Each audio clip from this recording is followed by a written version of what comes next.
काल से त्रस्त हैं, वो जब तक भोजन नहीं पाते तब तक मैं भी भोजन का एक निवाला भी ग्रहण नहीं करूंगा। ये मेरा प्रण है, ये मेरा प्रण है।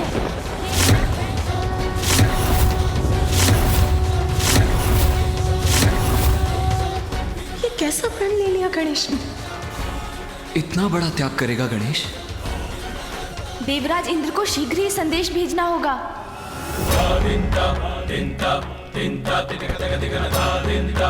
सून जी,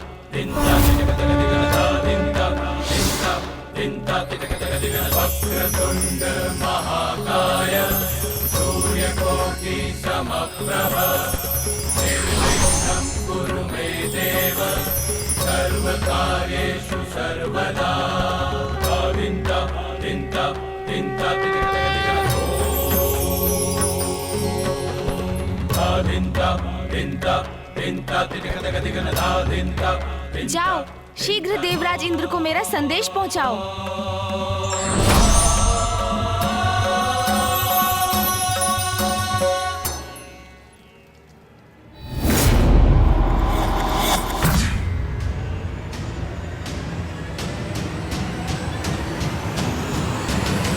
प्रणाम देवराज।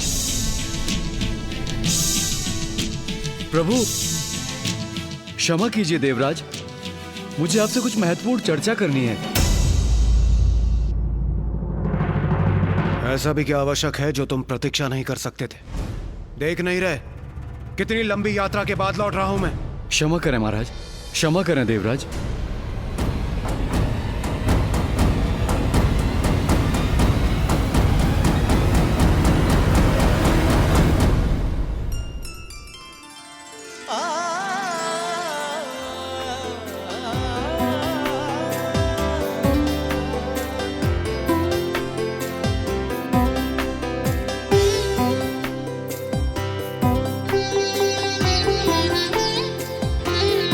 स्वामी,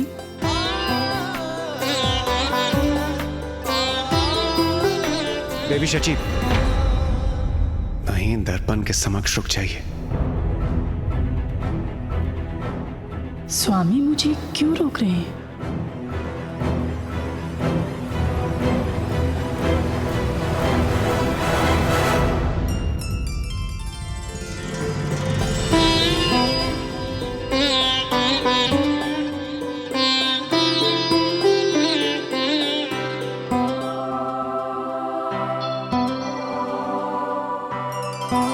कितना समय बीत गया है ना आपके इस अनुपम सौंदर्य को निहारे।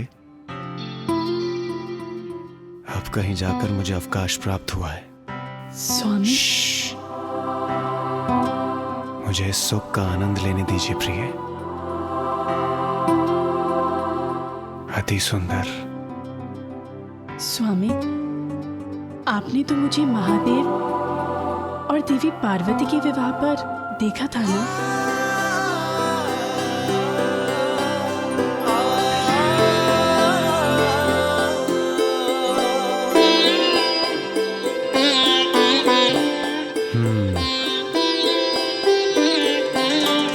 यह तो मेरा सौभाग्य है प्रिय कि महादेव और माता पार्वती के शुभता और सौंदर्यता से परिपूर्ण विवाह के अवसर पर मैं वहां उपस्थित था।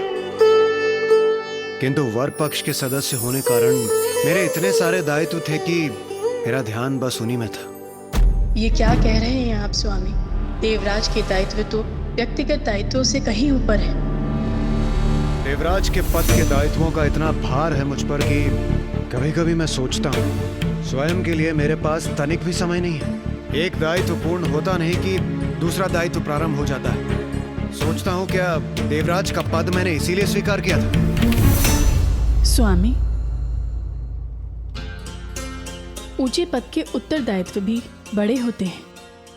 ये तो आपका सौभाग्य है कि आप देवराज के इस पद पर आसीन हैं। देवी शची, बस कीजिए। ये पद, कार्यभार, उत्तरदायित्व की बातें छोड़िए, ये सब कुछ। वैसे भी इतने समय बाद तो मुझे समय मिलेगा कुछ विश्राम और मनोविनोद करने का।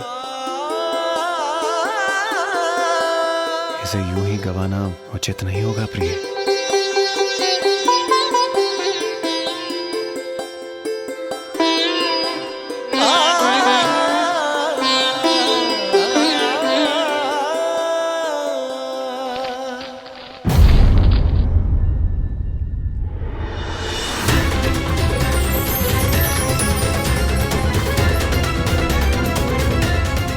ये क्या है?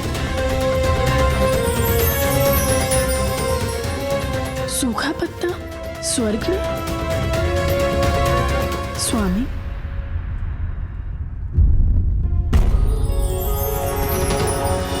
अवश्य किसी का संदेश है इस पर, अभी देखता हूं।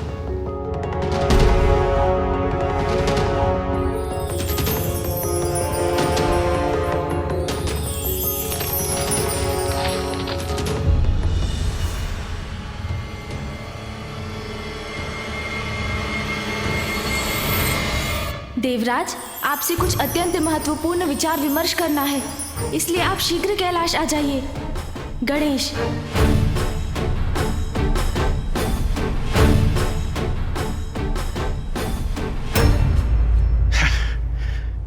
अभी अभी तो आया हूं और अभी चला जाऊं? स्वामी,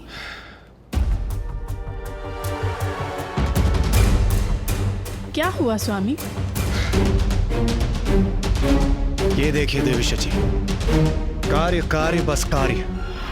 गणेश जी ने मुझे देवराज को पुनः कैलाश बुलाया। ये संदेश भेजा है उन्होंने कि मुझसे कुछ अत्यंत आवश्यक विचार विमर्श करने हैं। पता नहीं ऐसा भी क्या है। स्वामी, प्रथम पूज्य गणेश जी ने आपको बुलाया है तो आपको अवश्य ही जाना चाहिए। देवी शची, आप ये क्या कह रही हैं? मैं उन्हीं के कार्यों में तो व्यस्त था।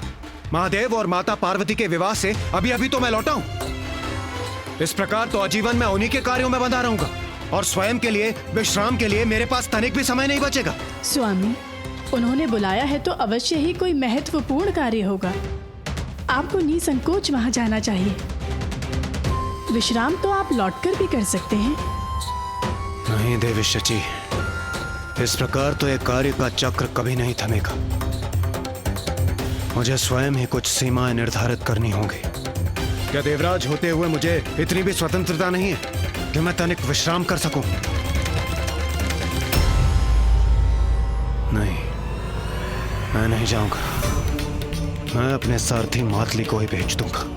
वही जाकर गणेश जी से पूछ लेंगे कि ऐसा भी क्या आवश्यक कार्य है। स्वामी, ये उचित नहीं कर रहे हैं। कुछ सुख भोगने के अवकाश का तो देवराज को भी अधिकार है।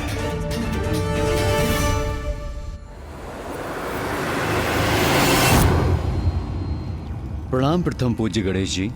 प्रणाम कुमार कार्तिकेय। मैं देवराज इंद्र का सारथी मातली हूं। उन्हीं के आदेश अनुसार आपके समक्ष उपस्थित हुआ हूं। आप अकेले आए हैं? देवराज स्वयं नहीं आए? जी नहीं, वो बहुत थके हुए थे। उन्हीं के आदेश के अनुसार मैं आपके पास आया हूं। मैं आपका संदेश उन तक पहुंचा दूंगा। थके हुए थे, ये कारण है उनके नहीं आने का? मातली जी, देवराज को मेरा संदेश दीजिए कि मैं उनसे अभी मिलने का इच्छुक हूँ। प्रथम पूज्य होने के नाते ये मेरा आदेश है। अवश्य प्रभु। ये कैसा अनुचित आचरण किया देवराज ने? मेरा संदेश पाकर देवराज स्थिति की गंभीरता अवश्य समझेंगे। मुझे विश्वास है वो मेरे संदेश का मान रखेंगे।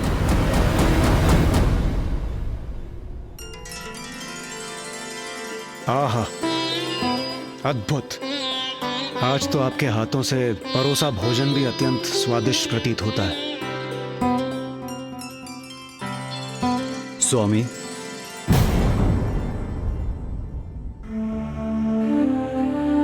क्या हुआ मातली?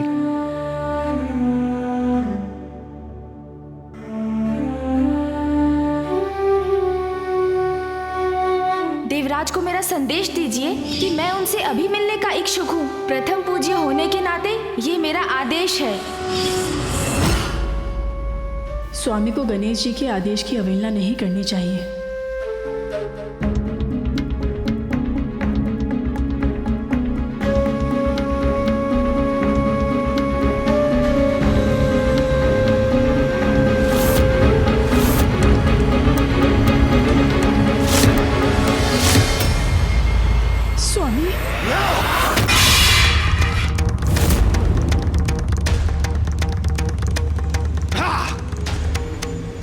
देवराज इंद्र हूं मैं, तो क्या सभी के दिए आदेशों को स्वीकार करने का निरादर चाहूंगा? कदापि नहीं। शांत हो जाइए स्वामी। शांत नहीं होऊंगा मैं।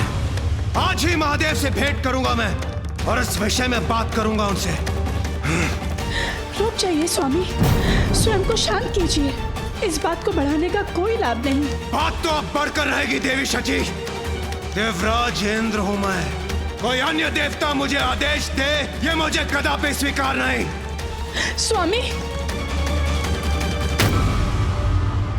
मात्र माता पार्वती और भोलेनाथ का पुत्र होने कारण हम उन्हें वो पद प्रदान करते जिस पद की योग्यता प्रमाणित करने के लिए उन्होंने अब तक कुछ भी नहीं किया। आपका अभिमान मेरे पुत्र के अपमान का कारण नहीं बन सकता। स्वामी का इतनी क्रोधित अवस्था में जाना उचित नहीं, किंतु उनको रोकना भी तो संभव नहीं है। किंतु पिताश्री, देवराज ने अपने सारथी मातली को मेरे पास भेज दिया। हाँ पिताश्री, देवराज का ये व्यवहार सर्वथा अनुचित है। ऐसा प्रतीत होता है कि देवराज इंद्र के भीतर अभी भी अहंकार शेष है, जो इस पद पर होने वाले के लिए सर्वथा अनुचित है। जो जितने ऊंचे पद पर आसीन होता है उसे उतनी ही चुनौतियों और परीक्षाओं का सामना करना पड़ता है।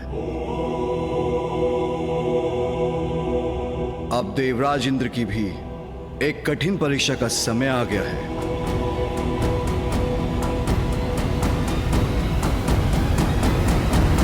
देवराज की परीक्षा?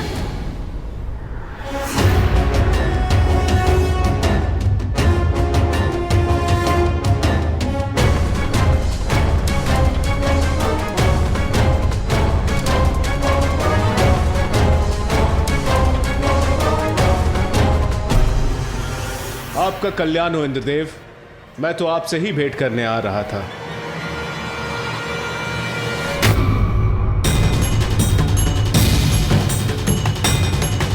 ये क्या, देवराज ने मुझे देखा तक नहीं? देवराज सुनिए।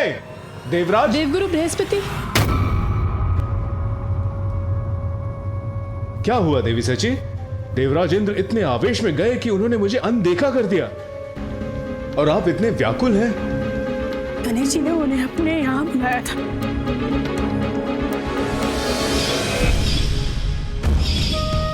क्या देवराज होते हुए मुझे इतनी भी स्वतंत्रता नहीं है कि मैं तनिक विश्राम कर सकूं? नहीं, मैं नहीं जाऊंगा। मैं अपने सारथी मातली को ही भेज दूंगा। देवराज को मेरा संदेश दीजिए कि मैं उनसे अभी मिलने का इच्छुक हूँ। प्रथम पूज्य होने के नाते ये मेरा आदेश है। उसके बाद ये सब हो गया। मैं आपसे विनती करती हूँ देवगुरु बृहस्पति, आप स्वामी के साथ कैलाश चले जाइए, कहीं वो क्रोध में आकर कोई भूल न कर बैठे। मैं आपसे विनती करती हूँ देवगुरु, कृपया कर आप उनके साथ चले जाइए। उचित है देवी।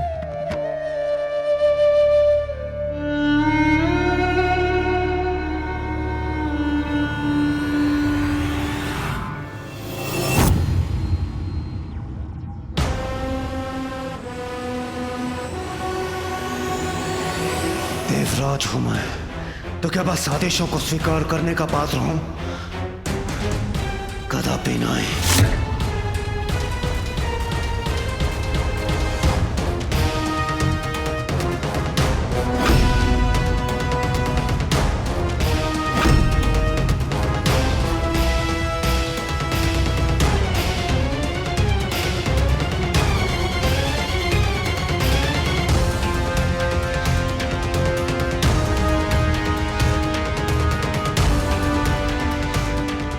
रुक जाइए देवराज इंद्र, रुक जाइए।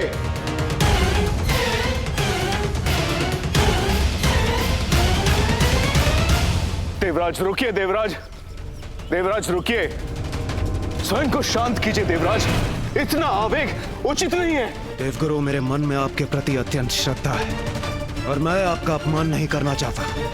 यदि आप मेरे साथ चलने के लिए उत्सुक हैं तो चलिए, किंतु मुझे रोकने का प्रयास मत कीजिए। और आप वहां होंगे तो मेरे और महादेव के बीच होने वाले निर्णायक संवाद उसके आप साक्षी होंगे।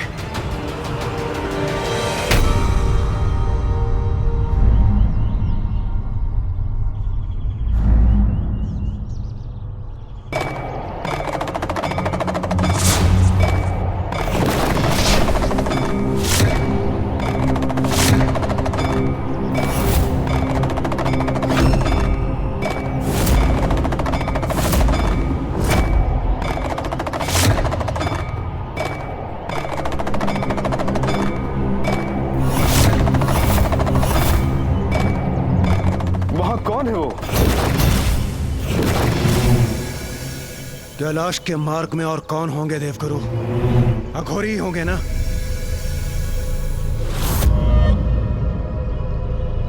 ए अघोरी, देवराज हूं मैं, हटो मेरे मार्ग से।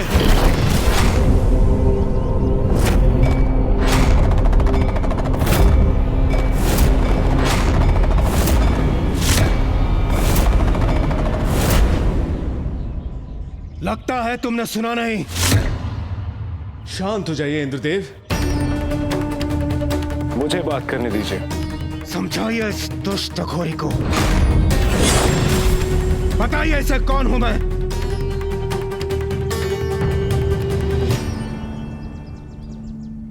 आपसे विनम्र निवेदन है, आप जो भी हैं, हमें अपने मार्ग में आगे जाने दीजिए। ये आप इससे निवेदन क्यों कर रहे हैं देवगुरु? ये मेरे मार्ग में बाधा बनने की उद्दंडता कर रहा है।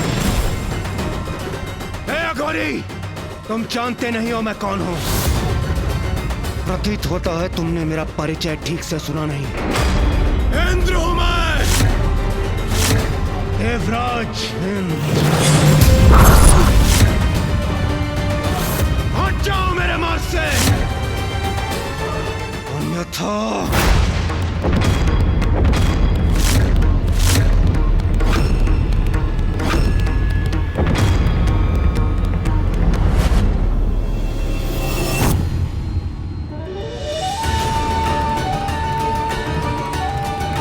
देवराज इंद्र का अहंकार उन पर और हावी हो रहा है।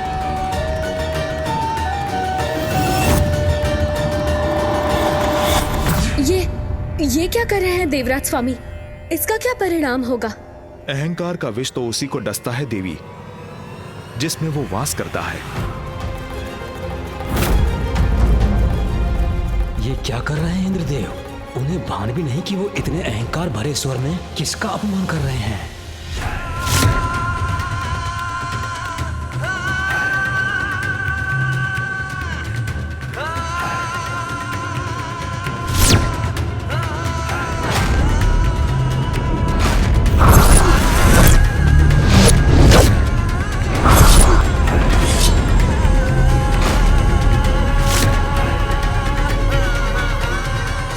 शक्ति नहीं है क्या? हट जाओ मेरे मार्ग से और जाकर कह दो प्रथम पूज्य गणेश जी से, देवराज इंद्र पधारे हैं, देवराज इंद्र पधारे हैं, देवराज इंद्र पधारे हैं, देवराज इंद्र पधारे हैं।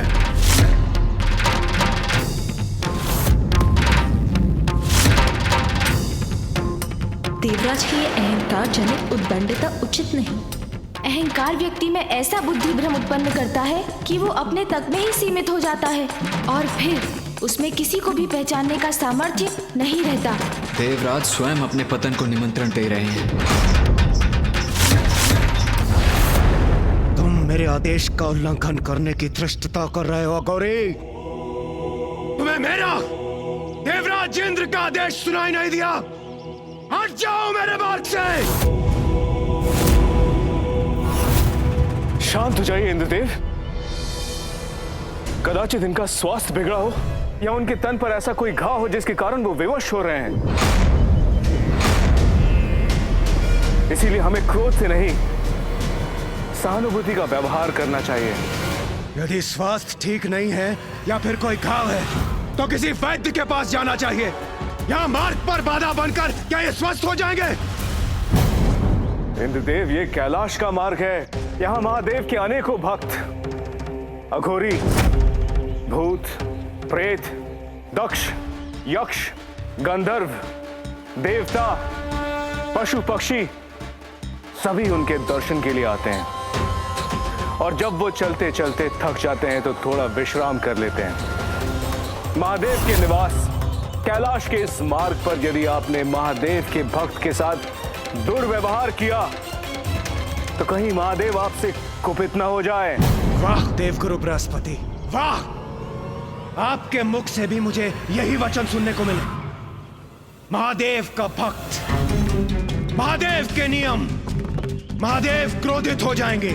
महादेव महादेव महादेव महादेव, ये सुन सुनकर थक चुका हूं मैं। कदाचित आपको यह स्मरण करने की आवश्यकता है, मैं देवराज यहाँ आने पर विवश क्यों हुआ? महादेव पुत्र के आदेश की मर्यादा रखने के लिए ना, अन्यथा मैं भी इस अघोरी के समान विश्राम कर रहा होता, किंतु यहाँ मार्ग में बाधा बनकर नहीं, अपने भवन में। इंद्रदेव, महादेव का अपमान उचित नहीं। स्मरण तो आपको रखना चाहिए। विपत्ति जब आती है मती मारी जाती है। जब देखो कैलाश का ही कोई कार्य करने पर विवश रहता हूं मैं। पहले महादेव मुझे बुला लेते थे और मुझे आना पड़ता था, और अब उनके पुत्र प्रथम पूज्य बनकर अपने आदेशों का पालन करवा रहे हैं मुझसे। और यहाँ यह अघोरी मेरे मार्ग में पड़ा है। यदि उनके भक्त थकते हैं तो महादेव को अपने भक्तों के लिए विश्राम स्थल बनाना चाहिए। उनके भक्तों की विश्राम की चिंता करना मेरा दायित्व नहीं है। ए अघोरी, तुम जो भी हो, चलो उठो यहां से।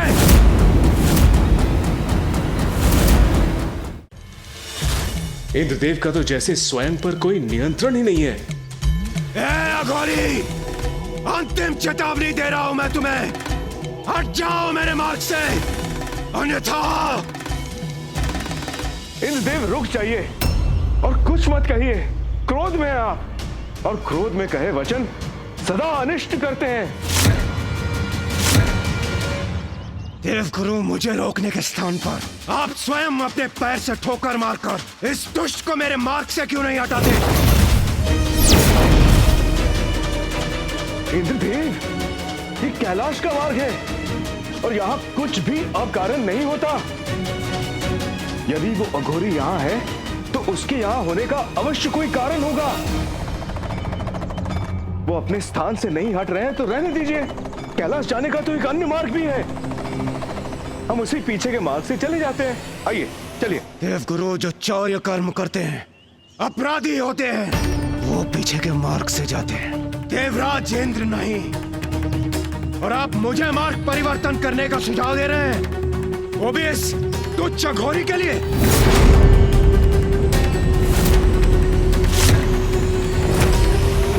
ये आप क्या कह रहे हैं देवराज इंद्र? कैलाश जाने के सभी मार्ग भगवान शिव महादेव तक ही ले जाते हैं। बस, बहुत हुआ। इतना कठोर स्वर, इतने रूखे वचन, ये क्या हुआ है इंद्रदेव को? देवगुरु, आप भी इस दुष्ट अघोरी की तरह मेरे मार्ग की बाधा बन रहे हैं, इसलिए आप एक और हो जाइए और मुझे स्वयं निपटने दीजिए इस तुच्छ अघोरी से।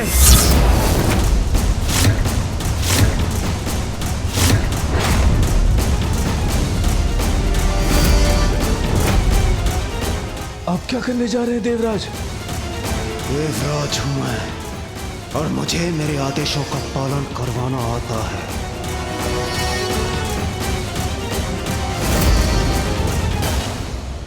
इंद्रदेव देवगुरु बृहस्पति से ऐसे अपमानजनक वचन कैसे बोल सकते हैं? जिसका विवेक उसका साथ छोड़ चुका हो, गुरु का अपमान करने का अनुचित व्यवहार तो वही कर सकता है। जब अहंकार किसी पर छाता है तो वो सम्मान और अपमान का भेद भूल जाता है। ये इंद्रदेव नहीं, उनके अहंकार का स्वर है। सुनने की शक्ति से रिक्त हो या फिर बहुत बड़े अहंकारी हो।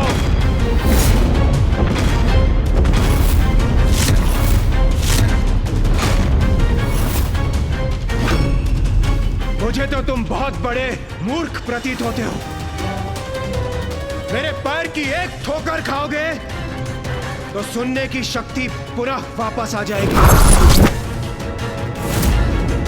तुम्हारा अहंकार चूर चूर हो जाएगा और बुद्धि भी वापस आ जाएगी।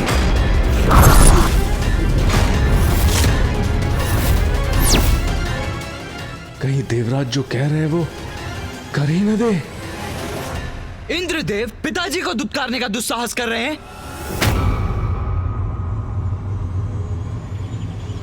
इतनी प्रभावी है तुम्हारी ठोकर तो स्वयं को ठोकर दे लो। कदाचित तुम्हारी मूर्खता का अंत हो जाएगा। तुम्हारी ठोकर से तुम्हारा कुछ भला हो जाए। ऐसे वचन नहीं, ये कोई साधारण अघोरी नहीं है। अघोरी! मुझे देवराज इंद्र को उत्तर देने की उद्दंडता कर रहे हो। तुम्हारी इस उद्दंडता का उचित पाठ सिखाऊंगा मैं तुम्हें। ऐसी ठोकर मारूंगा कि कैलाश से निकलकर सीधे शमशान में जाकर गिरोगे।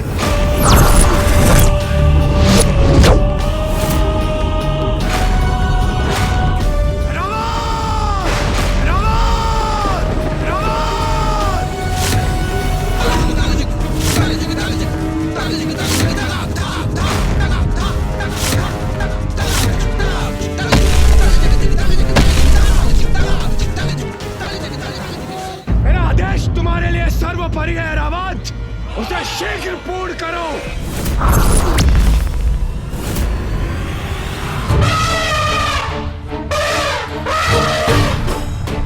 देवराज का इतना दुस्साहस! अब मैं ही रोकूंगा उन्हें। रुको पुत्र कार्तिकेय। कैसे रुक जाऊं मां? देवराज सभी सीमाएं लांघ रहे हैं, तो उन्हें रोकने के लिए मुझे कुछ नहीं करना चाहिए क्या? पुत्र, ये इंद्रदेव की परीक्षा है, इसमें तुम्हारा हस्तक्षेप करना उचित नहीं।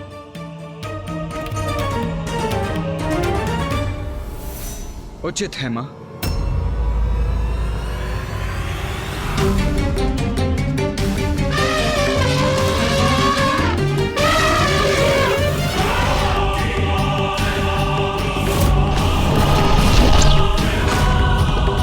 अब इंद्रदेव की दृष्टता अपराध में परिवर्तित होने वाली है। अब बात बहुत आगे बढ़ रही है। ऐरावत का पांव आगे बढ़ा तो घोर अनिष्ट होगा। इतने क्रूर कैसे बन सकते हैं देवराज? अब या तो तुम हटोगे या फिर मिटोगे मूर्ख घोरी। ये उचित नहीं कर रहे आप इंद्रदेव, ये उचित नहीं कर रहे आप।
जिसके हृदय में प्रभु प्रेम है वो अहंकार से परे है, क्रूरता से परे है। ऐरावत ऐसे ही भक्त हैं। धन्य है ऐरावत। प्रभु भक्ति से ही ऐरावत ने इतना बड़ा अनर्थ होने से रोक दिया। सेवक होते हुए भी ऐरावत जी ने इंद्रदेव को बहुत बड़े दोष से बचा लिया। सब कुशल है, यथावत है। धन्यवाद प्रभु का, जो उन्होंने इस घोर अनिष्ट को रोक दिया। किंतु इंद्रदेव को भी शांत होना चाहिए।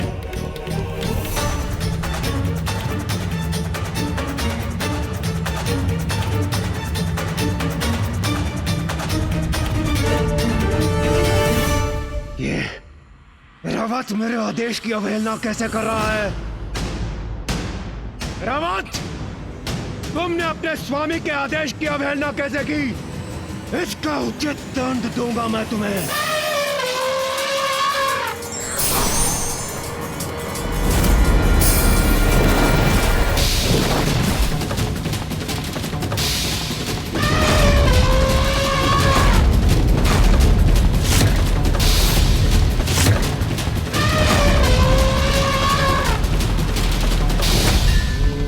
निर्बल और निर्दोष जीव जंतुओं पर आघात अत्याचार होता है। और अत्याचार शक्ति का नहीं, दुर्बलता और व्यक्ति के अंतर की रिक्तता का परिचय देता है।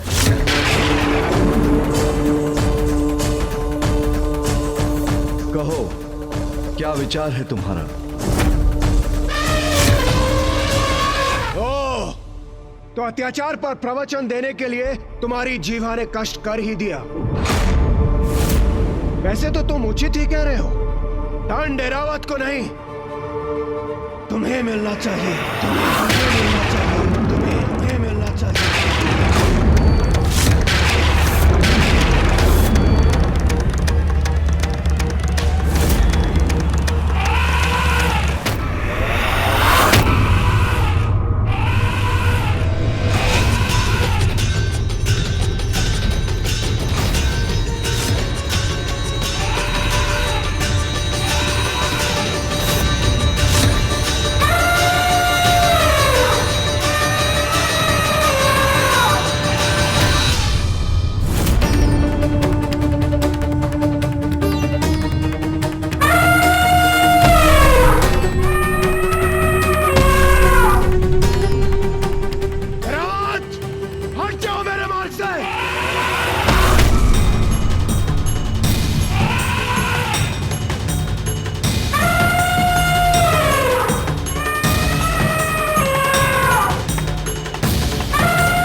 शक्ति कहां से आ गई सगोरी में?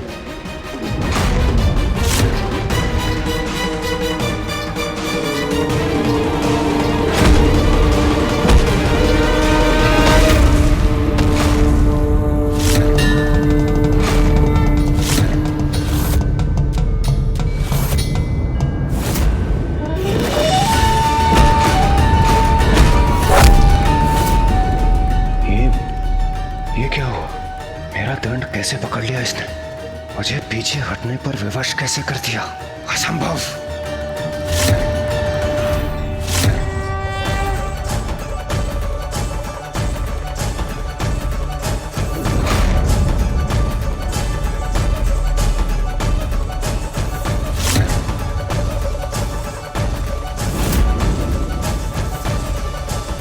तुम अभी भी नहीं समझ पाए देवराज, जो सच्चे मन से प्रभु भक्ति करते हैं उनका कभी कोई अनिष्ट नहीं हो सकता। ऐसा प्रचंड और भव्य व्यक्तित्व कौन है ये अघोरी? अहंकार वो विकार है जिसके वश में आने पर व्यक्ति जो भी करता है अनुचित ही करता है और अकारण अन्य सभी जीवों को कष्ट पहुंचाता है।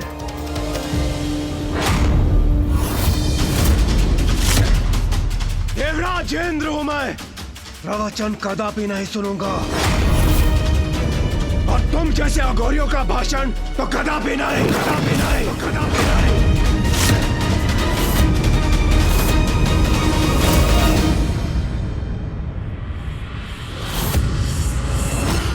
अब तो ये अपने आसन से उठ गए हैं। आइए हम भी जरा हटकर आगे चलते हैं। ए अघोरी, हटो एक और। कैसा हटे इंद्रदेव? हम उनसे हटकर जा सकते हैं। आइए आइए चलिए। नहीं देवगुरु, एक अघोरी के लिए देवराज अपना मार्ग परिवर्तन कर ले, ये उचित नहीं है। देवराज जब अपने मार्ग पर अग्रसर होता है तो अन्य को अपने मार्ग से हटना पड़ता है। देवराजेंद्र कौन आए? सेवा के लिए होता है देवराज का पद। तुम्हारे मार्ग से सभी का हटना तुम्हारा सम्मान नहीं, अपितु अहंकार मात्र भय है। और अहंकार से भला कोई किसी का सम्मान कहां पा सका। बस! बहुत हुआ तुम्हारा प्रवचन, अब हट जाओ मेरे मार्ग से।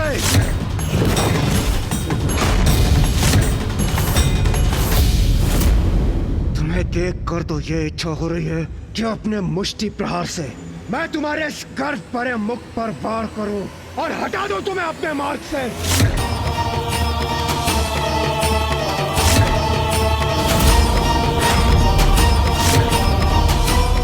तो तुम्हें स्पर्श कर मैं स्वयं को मैला नहीं करना चाहता। तुम्हारे स्वामी महादेव से मिलने जा रहा हूं मैं।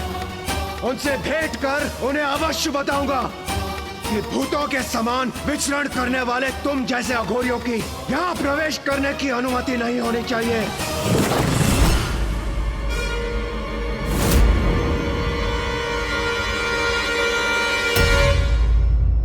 तुम्हें तो धक्के मार मार कर वही भेज देना चाहिए जो तुम्हारा स्थान है। शमशान, शमशान, शमशान।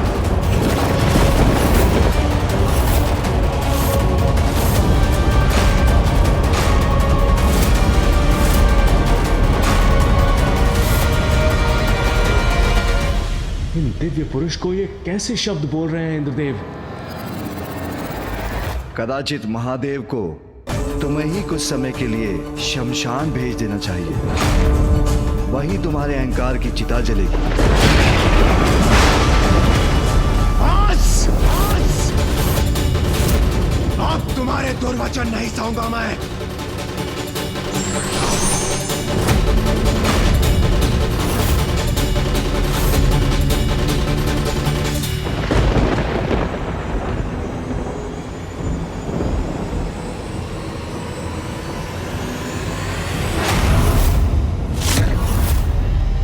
इंद्रदेव रुक जाइए। अब मुझे कोई नहीं रोक सकता, नहीं रोक सकता कोई। दुष्ट अघोरी, तुम्हें अपने मार्ग से हटने के पर्याप्त अवसर दिए मैंने, किंतु अब और नहीं। ये वृष्टि का देवता देवराज इंद्र तुम्हें अतिवृष्टि का बवंडर दिखाएगा।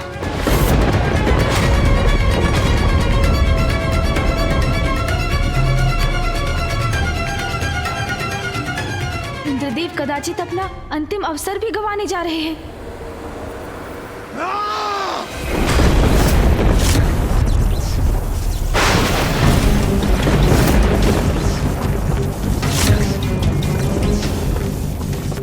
अब इंद्रदेव को अपना वास्तविक परिचय देना ही होगा मुझे।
ये तो देवराज होकर इतना अहंकार कि जो आपके मार्ग में आए वो स्वयं शीश झुकाकर हट जाए।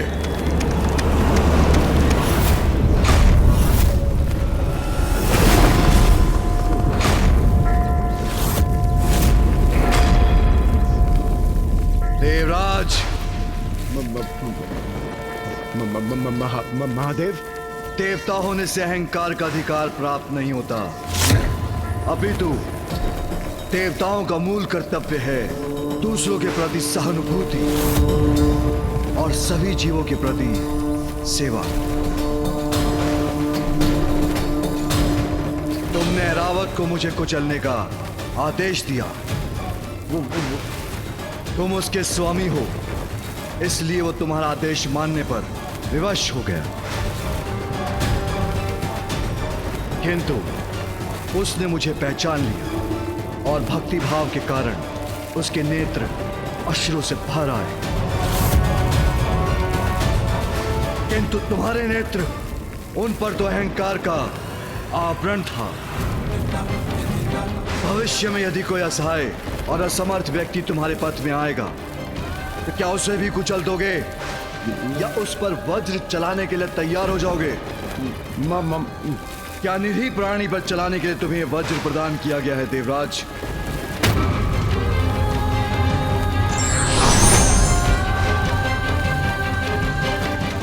नहीं, तुम्हारे जैसे अहंकारी का देवराज के पद पर स्थापित होना उचित नहीं। संसार को तुम्हारे जैसे देवराज की आवश्यकता नहीं।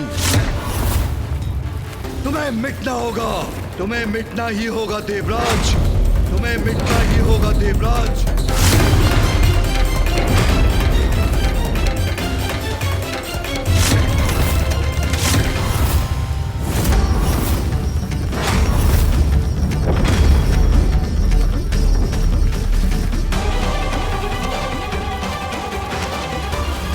कैसा ऑनर तोड़े जा रहा है? महादेव, क्षमा महादेव, क्षमा।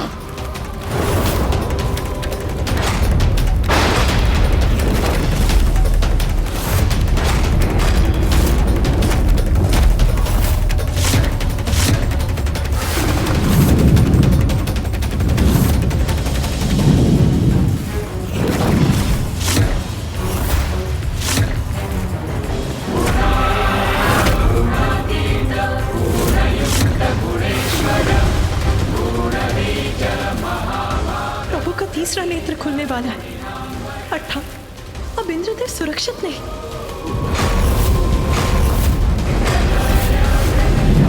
इंद्रदेव ने कैसे संकट को निमंत्रण दे डाला?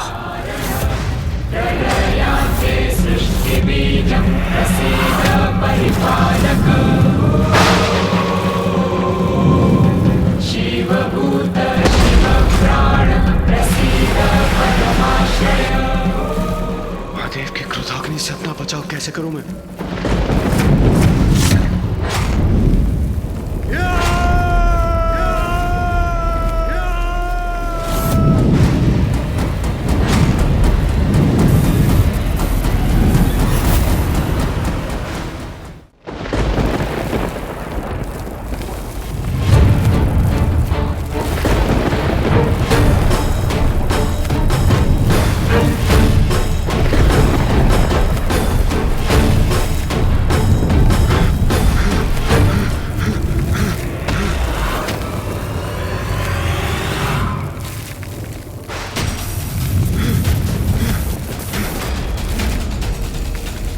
कदाचित इसी बात का भय था।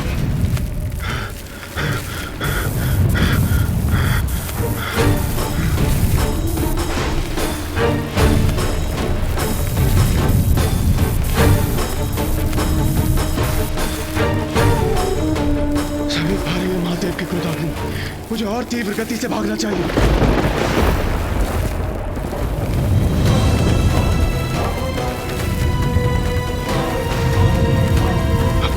में मैं ये क्या कर बैठा? अब तो प्रथम पूज्य विघ्नहर्ता गणेश जी मेरी रक्षा कर सकते हैं। प्रथम पूज्य गणेश जी मेरी रक्षा कीजिए, मुझे महादेव के क्रोध से बचा लीजिए।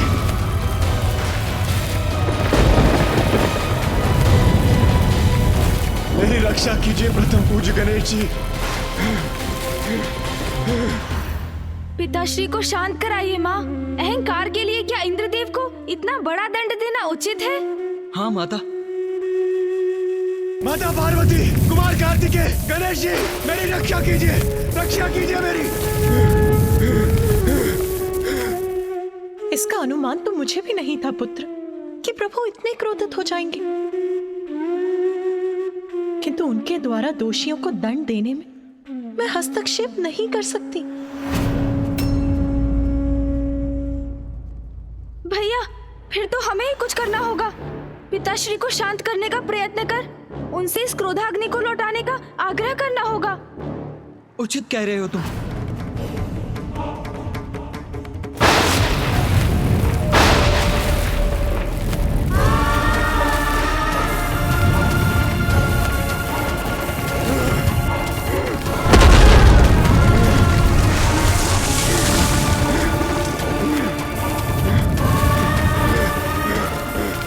महादेव की क्रोधाग्नि तो मेरी ओर बढ़ी आ रही है। मैं तनिक भी विश्राम नहीं कर सकता।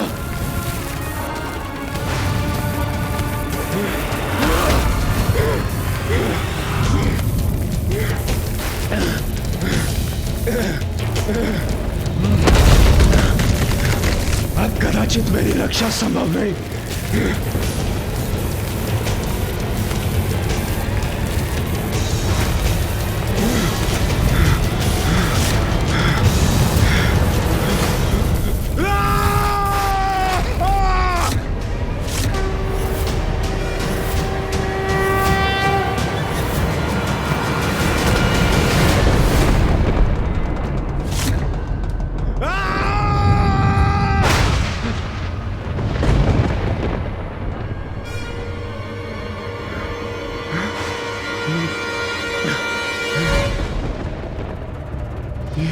ये क्या मेरे प्राण पखेर उड़ रहे हैं? क्या मेरा अंत हो चुका है? अभी तक तो नहीं इंद्रदेव। मेरा अंत नहीं हुआ? यदि मेरा अंत नहीं हुआ तो क्या हुआ है मेरे साथ? और महादेव की क्रोधाग्नि, उससे मेरी रक्षा किसने की?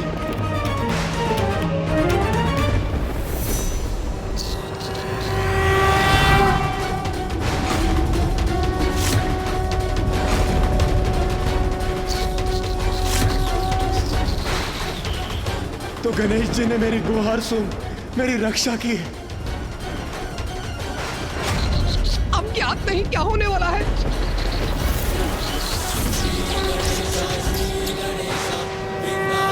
गणेश जी, मेरे प्राणों की रक्षा करने के लिए कोटि कोटि धन्यवाद। मैं क्षमा प्रार्थी हूँ प्रभु। इंद्रदेव, अभी धन्यवाद का समय नहीं आया, क्योंकि अभी तक आप सुरक्षित नहीं हैं। ये आप क्या कह रहे हैं गणेश जी? ये आप क्या कह रहे हैं?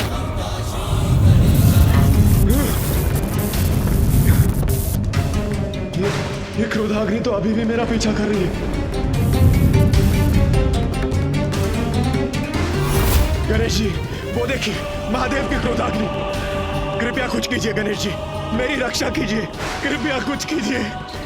अब ज्ञात नहीं क्या होने वाला है।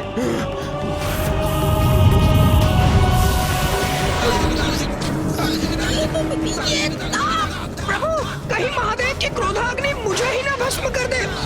मेरी रक्षा कीजिए प्रभु, रक्षा कीजिए। गणेश जी मेरी रक्षा कीजिए, कुछ कीजिए प्रभु, प्रभु कुछ कीजिए। धैर्य रखिए देवराज, यथासंभव जो हुआ वो मैं करूंगा ही। पिताश्री की क्रोधाग्नि को तो बस वो ही रोक सकते हैं।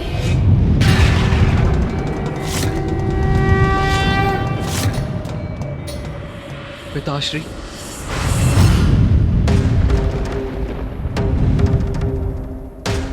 उचित यही होगा कार्तिकेय कि तुम इसी क्षण यहां से चले जाओ।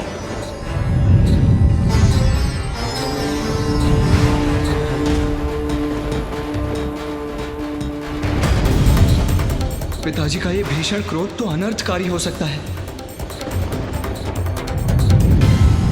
शांत हो जाइए पिताश्री, कृपा कीजिए, मेरी गुहार स्वीकार कीजिए पिताश्री।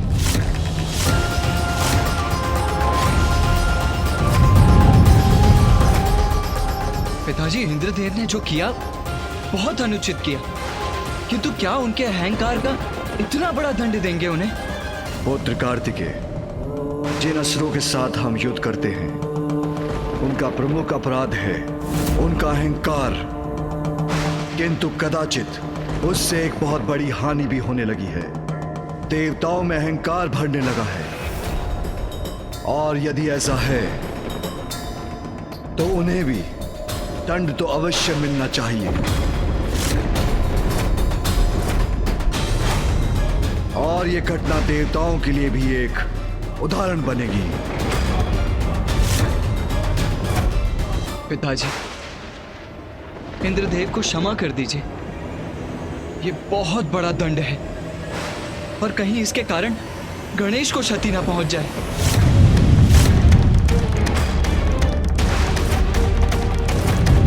पिताजी तो शांत ही नहीं हो रहे हैं। अन्याय नहीं न्याय करूंगा मैं। उनके अहंकार का जो दंड असुरों को प्राप्त होता है, वही दंड देवराज को भी दूंगा मैं।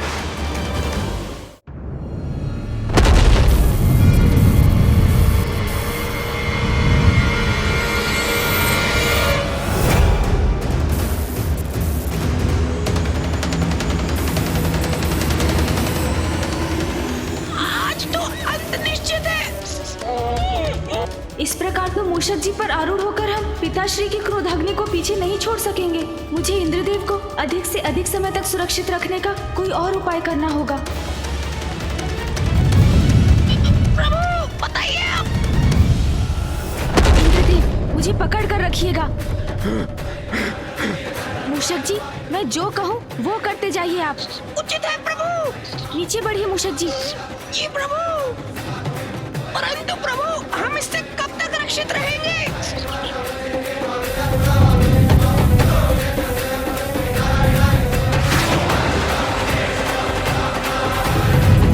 अब ऊपर चलिए मूषक जी। जी उचित है प्रभु।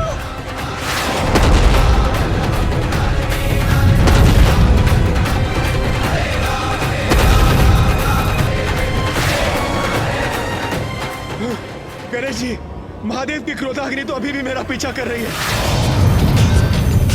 पिताश्री के तीसरे नेत्र से उत्पन्न हुई अग्नि को तो समस्त संसार में कोई नहीं रोक सकता देवराज। मैं केवल आपको अधिक से अधिक समय तक सुरक्षित रखने का प्रयास ही कर सकता हूँ देवराज। तो क्या मेरी रक्षा असंभव है?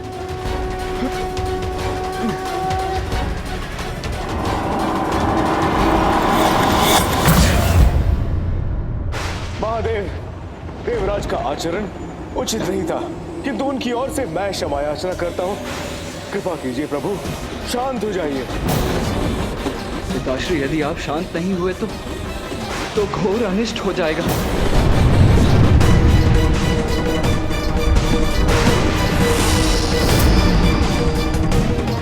प्रकृति आपकी क्रोधाग्नि से प्रभावित हो रही है पिताश्री।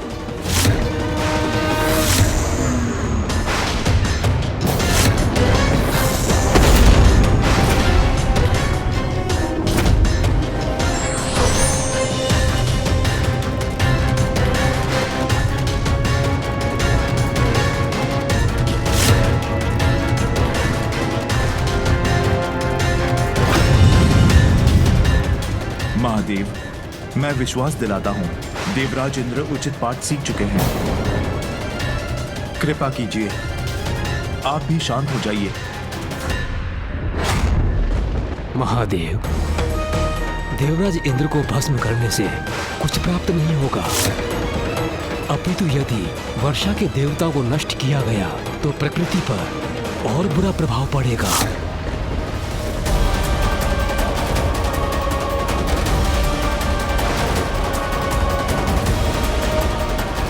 क्या करूं मैं? पिताजी इतने क्रोध में हैं कि वो किसी का सुझाव नहीं मान रहे। कौन है जो उनके इस क्रोध को शांत कर सकता है?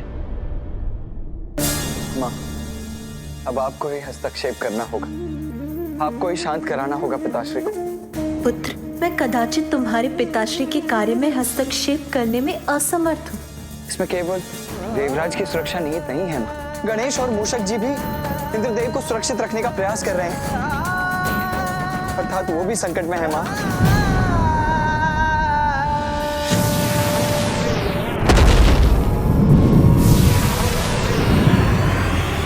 यदि इंद्रदेव को कुछ हुआ तो समस्त संसार पर अनिष्ट की छाया पड़ जाएगी। आपके और पिताजी के निर्देश पर ब्रह्मदेव द्वारा जिस सृष्टि का सृजन हुआ, उसके नित्य नव सृजन में इंद्रदेव का भी महत्वपूर्ण योगदान है माँ। यदि उन्हें कुछ हुआ तो सृष्टि का सृजन चक्र भी नष्ट हो जाएगा माँ। इंद्रदेव अष्ट दिक्पाल के अध्यक्ष हैं। यदि उन्हें कुछ हुआ तो सर्वनाशी परिणाम होंगे माँ। माँ, जिसके संकेत तो अभी से दिखाई देने लगे।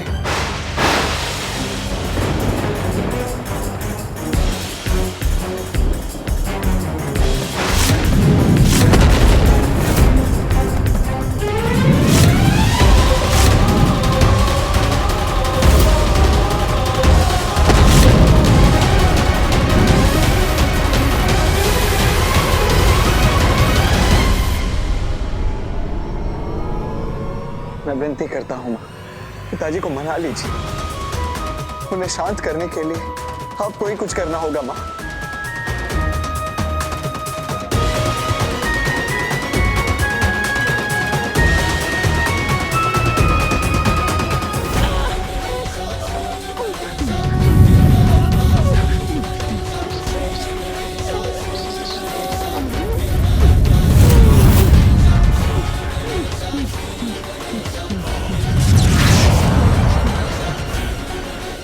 चलिए मूषक जी।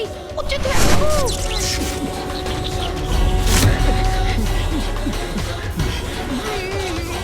प्रभु। मूषक जी तो थक रहे हैं, इनकी गति भी धीमी पड़ रही है।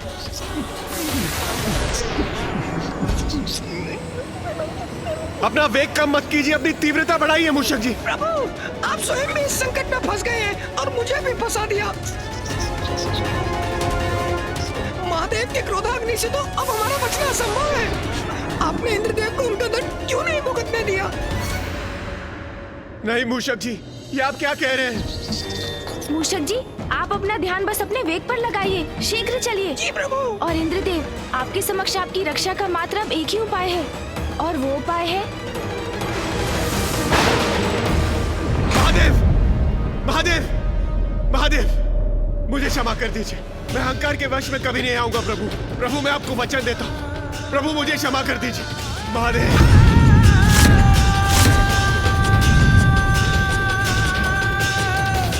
महादेव, महादेव, मेरी याचना स्वीकार कर लीजिए। मुझे क्षमा कर दीजिए प्रभु, मुझसे बहुत बड़ी भूल हुई है। प्रभु, मेरी गुहार स्वीकार कर लीजिए। स्वीकार कर लीजिए प्रभु, मुझे क्षमा कर दीजिए।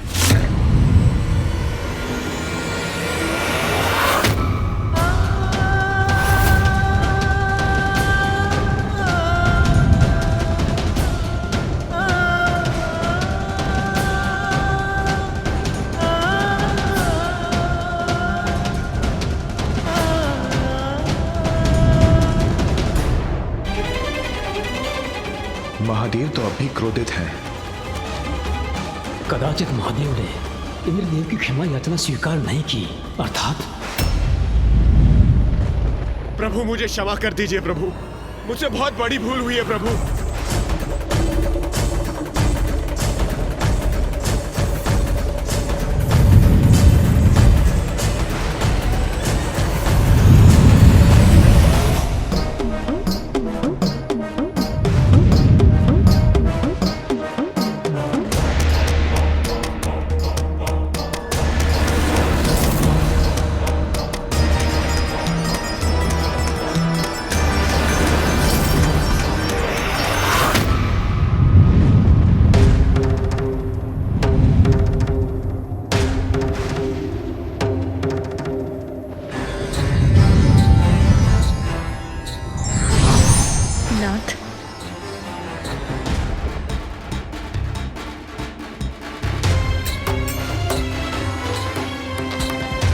परीक्षा परीक्षार्थी के अच्छे परिवर्तन के लिए होती है, उसके अंत के लिए नहीं।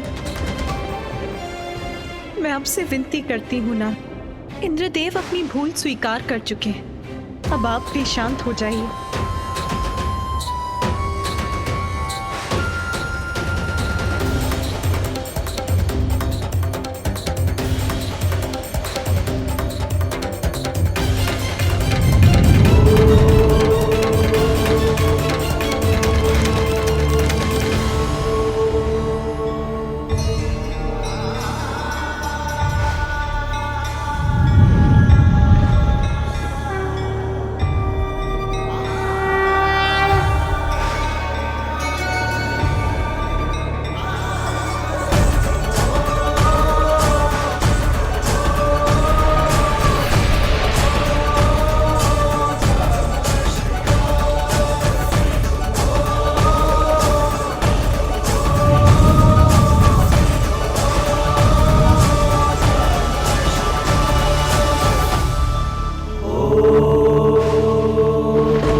आपने मुझे क्षमा कर दिया।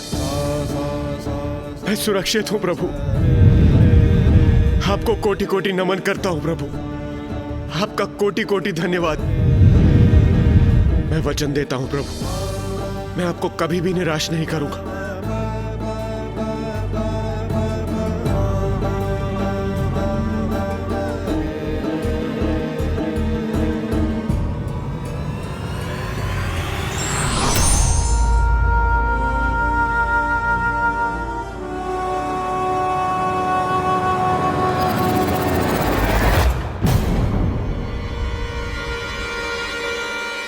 पिताश्री की क्रोधाग्नि तो बहुत निकट आ चुकी है।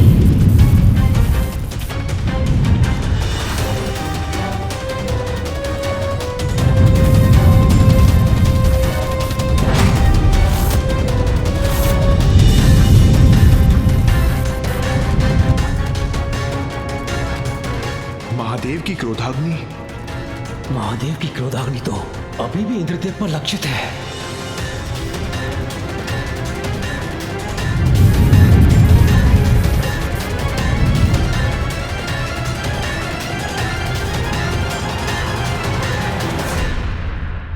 पिताश्री, आपका क्रोध शांत हो गया है।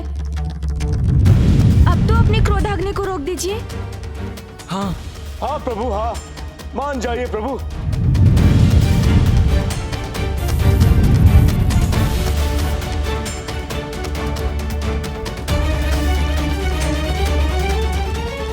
मेरे तीसरे नेत्र से उत्पन्न क्रोधाग्नि लौटाई नहीं जा सकती।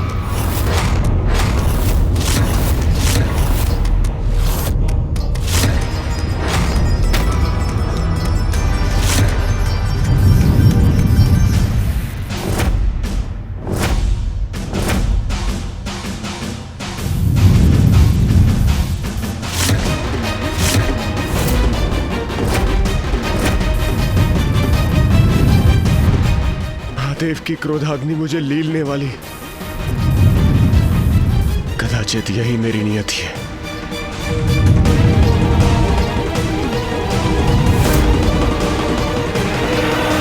पिताजी,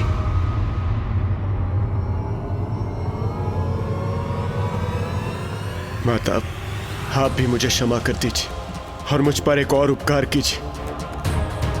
मेरी पत्नी देवी शची तक मेरे अंतिम संदेश के रूप में मेरे सभी दोषों की क्षमा याचना पहुंचा दीजिए माता।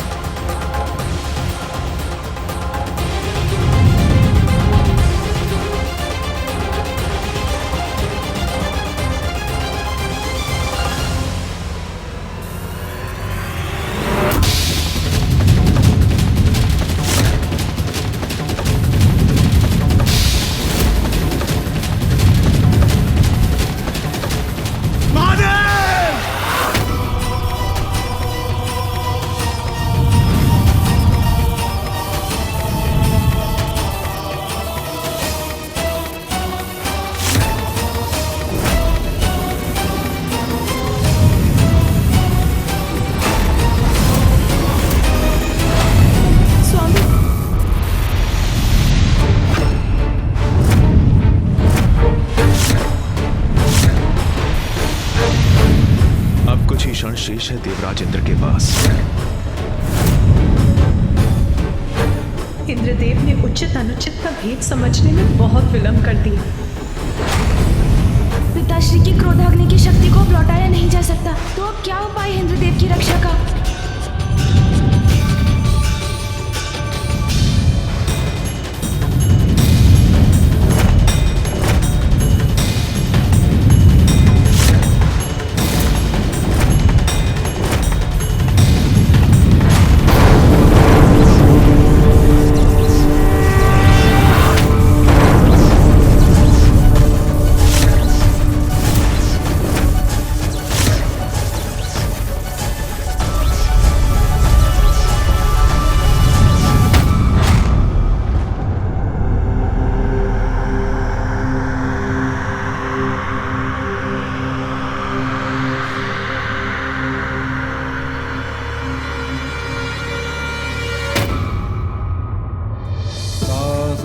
महादेव की क्रोधाग्नि मुझसे नहीं टकराई। मैं सुरक्षित हूं।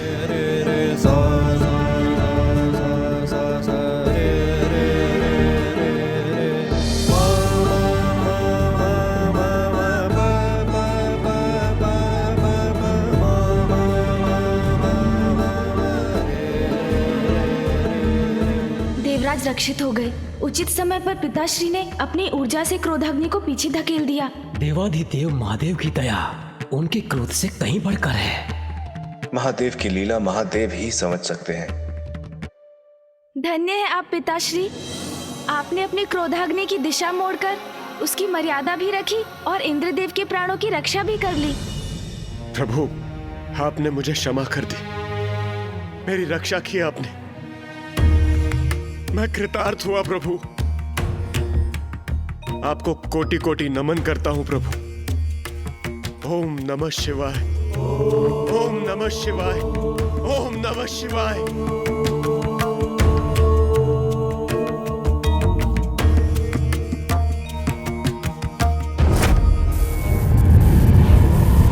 किंतु पिताश्री, आपकी क्रोधाग्नि ऐसे तो शांत नहीं हो सकती। जब तक किसी को लक्षित नहीं करेगी तब तक ये शांत नहीं होगी।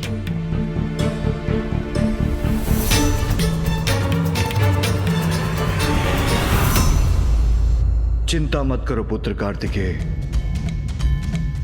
मेरी क्रोधाग्नि किसी का जीवन नष्ट नहीं करेगी, क्योंकि मैंने उसका मार्ग सागर की ओर मोड़ दिया है।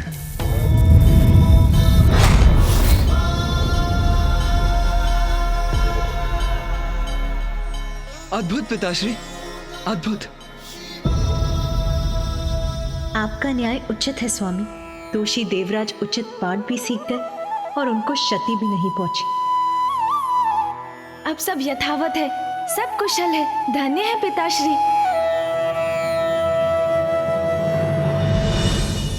महादेव की क्रोधाग्नि का कुछ न कुछ भयंकर परिणाम तो होकर ही रहेगा। ये कैसा अनर्थ हो रहा है?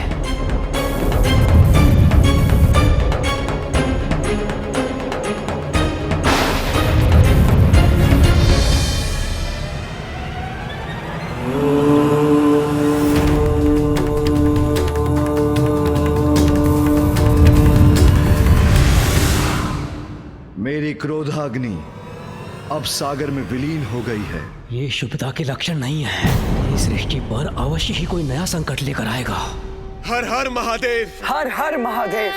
महादेव की जय हो, महादेव की जय हो, महादेव की जय हो, महादेव की जय हो।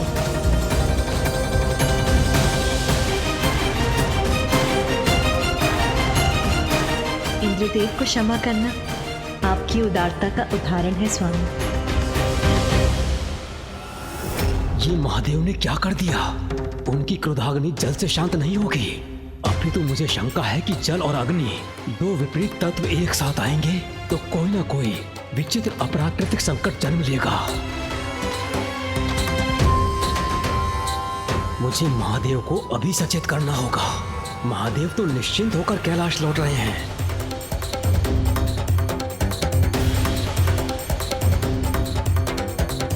किंतु सागर के गर्भ में क्या उत्पन्न हुआ है वो किसी को ज्ञात नहीं। मुझे किसी महासंकट की आशंका हो रही है।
आज्ञा दीजिए प्रभु। देवी सची ने मुझे इंद्रदेव को सुरक्षित रखने के लिए उनके साथ भेजा था, और अब वो कुशल है तो मुझे प्रस्थान करना चाहिए। देवगुरु, अहंकारवश मैंने आपसे बहुत कुछ अनुचित बोल दिया, मुझे क्षमा कर दीजिए। देवराजेंद्र,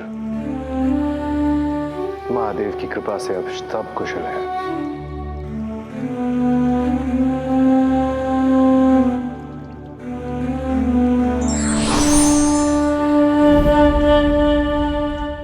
गणेश जी, मुझे ज्ञात नहीं मुझ पर किसकी कुछ से छाया पड़ गई थी, जो आपके बुलाए जाने पर मैंने अपने सारथी माथली को भेजने की धृष्टता की। मुझे क्षमा कर दीजिए प्रभु, क्षमा कर दीजिए मुझे। इंद्रदेव, मैंने तो आपको एक अत्यंत आवश्यक विषय पर चर्चा के लिए बुलाया था। यदि मैं प्रतीक्षा कर सकता था तो अवश्य करता। प्रभु, मैं लज्जित हूं, क्षमा प्रार्थी हूं प्रभु। किंतु आपने मुझे यहाँ बुलाया क्यों था? देवराज, ऋषि अंगिरस कैलाश आए थे, किंतु तब पिताश्री ध्यान में थे। ऋषि अंगिरस? वो अत्यंत क्रोधित थे। उन्होंने बताया कि बिना वर्षा के दक्षिण में प्रजा अकाल से कैसे त्राही त्राही कर रही है। ये उचित नहीं है। और इसीलिए गणेश ने आपको यहाँ बुलाया था देवराजेंद्र। अब तो आप भी समझ ही गए होंगे कि ये कितना महत्वपूर्ण है। मुझे महादेव से अपने संशय के विषय में अभी बताना होगा। याद नहीं, महादेव की क्रोधाग्नि कैसा विकृत रूप लेकर जन्म लेगी। देवराज, आप तो मेघों और वर्षा के देवता हैं। फिर दक्षिण में इतना भयंकर अकाल क्यों पड़ने दे रहे हैं? आप वहाँ की सुध क्यों नहीं ले रहे हैं देवराज? वहाँ के जीव जंतु, वनस्पतियों को समाप्ति के निकट क्यों भेज दिया आपने? दक्षिण में वर्षा ना होने का कारण बताइए इंद्रदेव। किंतु महादेव,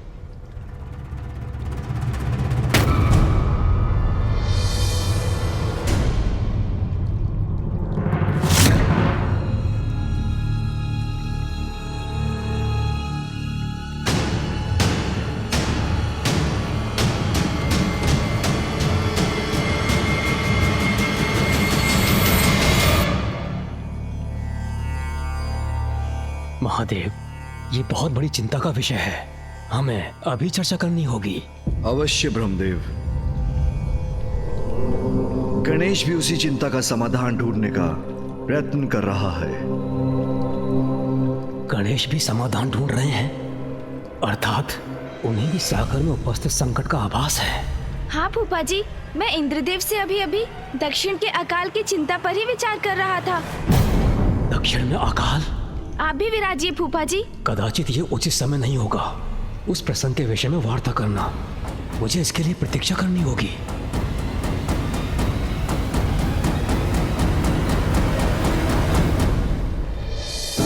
तो बताइए देवराज, दक्षिण में पड़े अकाल का क्या कारण है और आप इसका समाधान क्यों नहीं कर सकते?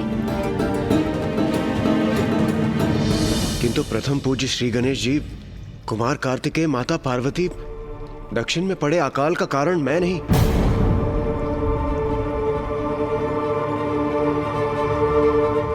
ऋषि अगस्त्य है।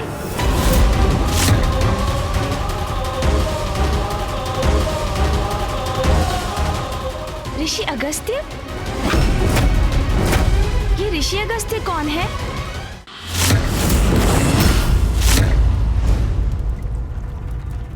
और वो अकाल का कारण कैसे बन गए? तुम्हारे इन प्रश्नों का उत्तर मैं दूंगा गणेश।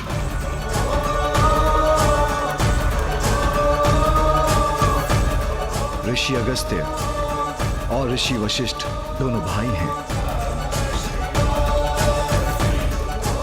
दोनों का जन्म वरुण देव के अंश से एक कुंभ के द्वारा हुआ, और अब ऋषि अगस्त्य ने दक्षिण की नदी कावेरी को अपने कमंडल में रख लिया। उन्होंने नदी को कमंडल में रख लिया? यदि ऐसा है तो मुझे जाने की अनुमति दीजिए पिताश्री। जिससे मैं उस नदी को उनके कमंडल से मुक्त करा सकूं। ऋषि अगस्त्य ऐसा नहीं होने देंगे गणेश। किंतु क्यों पिताश्री? क्योंकि वही नदी ऋषि अगस्त्य की पत्नी भी है। उनकी पत्नी? कौन है ये अद्भुत स्त्री पिताश्री? पुत्र, ऋषि अगस्त्य की पत्नी लोपामुद्रा का जन्म दक्षिण की नदी कावेरी बनने के लिए ही हुआ था।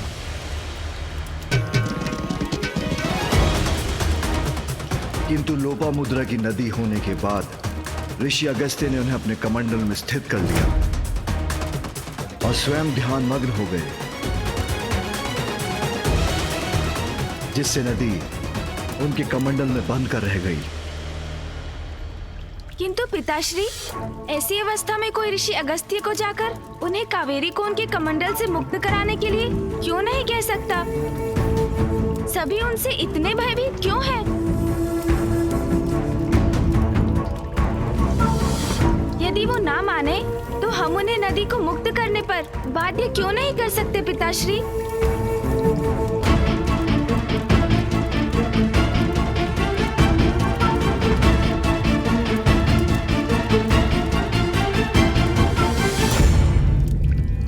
क्योंकि गणेश, ऋषि अगस्त्य की महिमा हम सभी देवताओं से भी कहीं अधिक है। किंतु भैया, वो आपसे अर्थात देव सेनापति कुमार कार्तिकेय से अधिक महिमामयी तो नहीं हो सकते।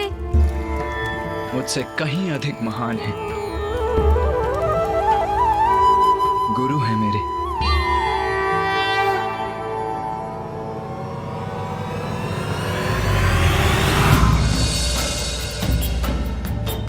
स्वस्ति न इंद्रो वृतश्रवाः स्वस्ति न पूषा विश्ववेदाः स्वस्ति नस्तार्क्ष्यो अरिष्टनेमि स्वस्ति नो बृहस्पतिर्दधातु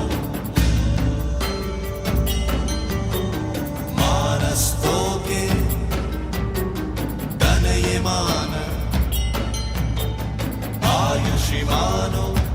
तपोबल के ही धनी नहीं, ऋषि अगस्त्य तो युद्ध कला के भी बहुत बड़े ज्ञानी हैं। मानो वीरानुद्रभामिनो बधिरः विश्वमन्तसस्मित्वा हवामहे।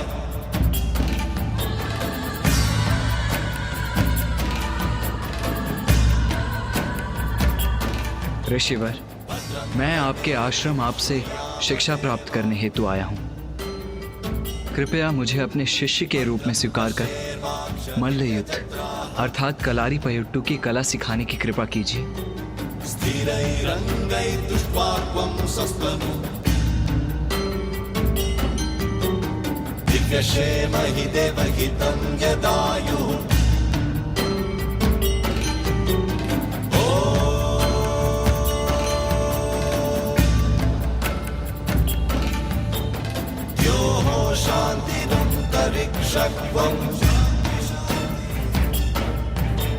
शांति पृथ्वी शांतिरापः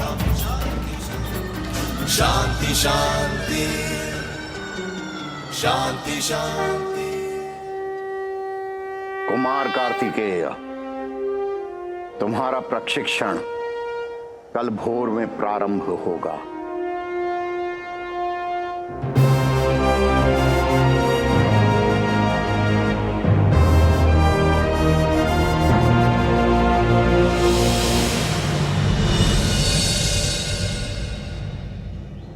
सर्वप्रथम सूर्य नमस्कार। जो आज्ञा गुरुवर।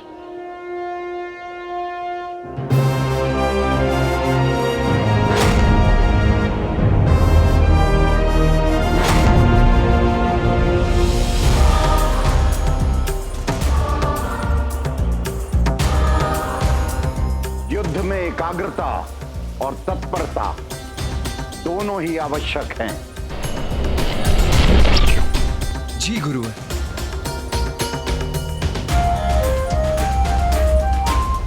विरोधी की प्रत्येक क्रिया की सूक्ष्मता का सूक्ष्मता से ही अवलोकन करना चाहिए,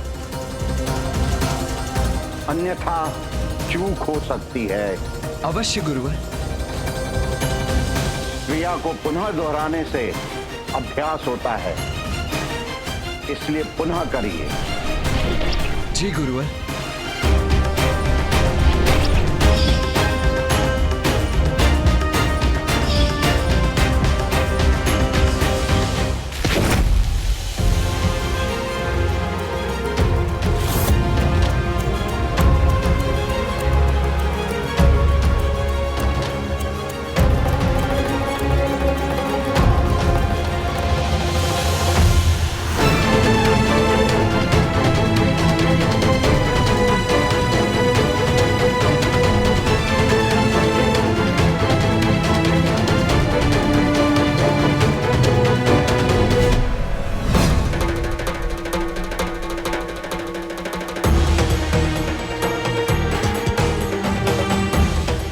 प्रयत्न करिए।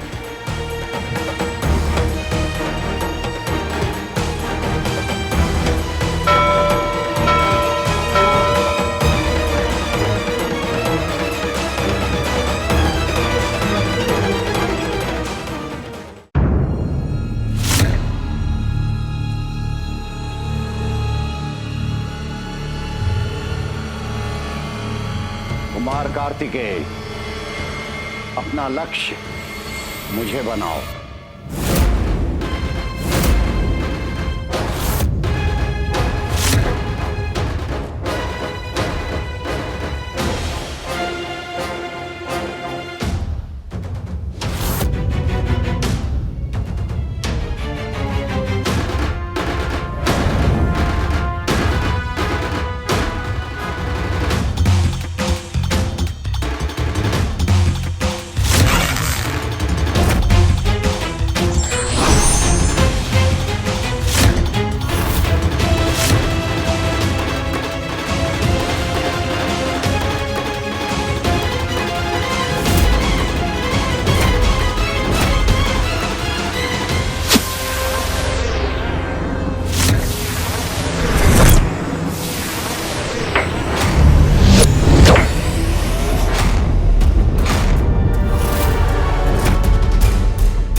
ऋषि अगस्त्य इतने प्रभावशाली योद्धा है? हाँ गणेश, मैं अति भाग्यशाली हूँ कि मुझे ऋषि अगस्त्य जैसे गुरु मिले। उनकी प्रतिभा के बारे में जानकर तुम भी अचंभित रह जाओगे। तो बताइए ना भैया, फिर क्या हुआ?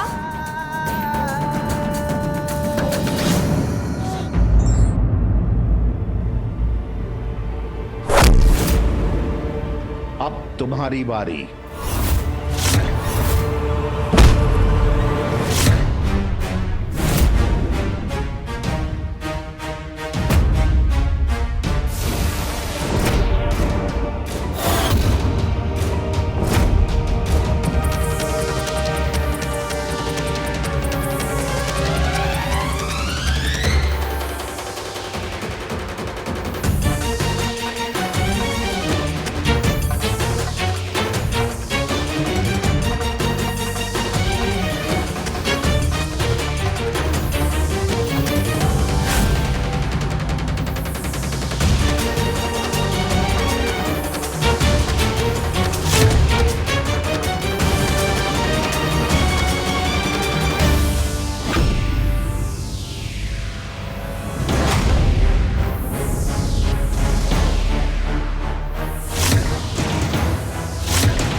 मेरी युद्ध कला के प्रशिक्षण का पहला चरण मात्र था, किंतु इसके पश्चात ऋषिवर अगस्त्य ने मुझसे उससे भी कहीं अधिक कठिन अभ्यास करवाए।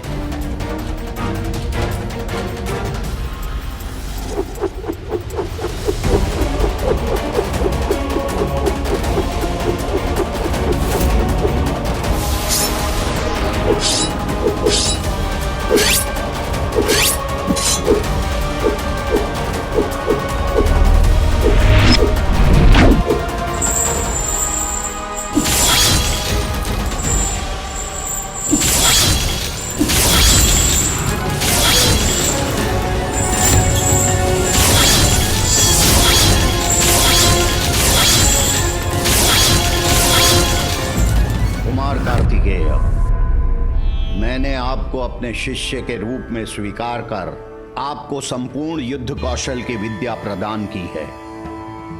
अब आप पूर्ण रूप से प्रशिक्षित हो चुके हैं, अतः आप यहां से प्रस्थान करने के लिए मुक्त हैं।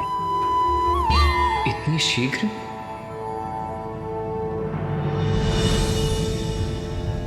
धन्यवाद गुरुदेव। कल्याण हो।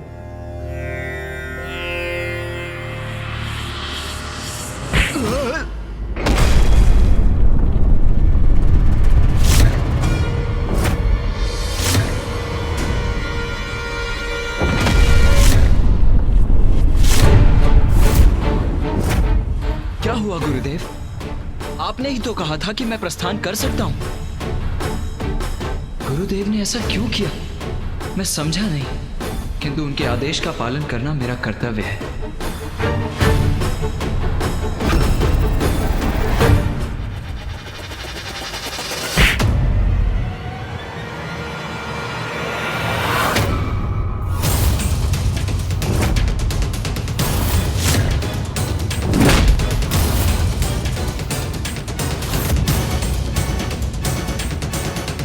किंतु गुरुदेव, आपने ही तो मुझे जाने की अनुमति दी थी। भैया, ये कैसी परीक्षा थी ऋषि अगस्त्य की? मैं तुम्हें जाने दूंगा, किंतु इस अंतिम परीक्षा के बाद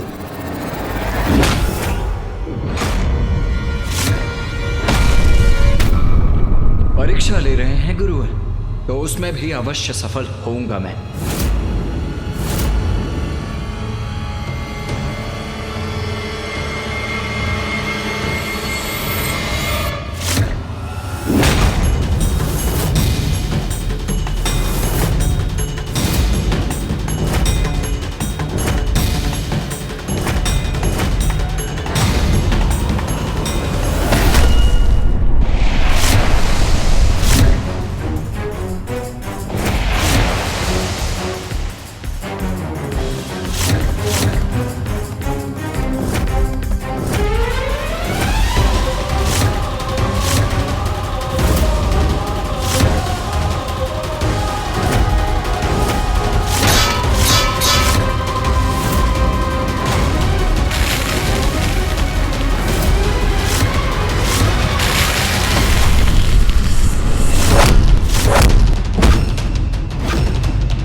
शिष्य, प्रमाणित करो अपने आप को।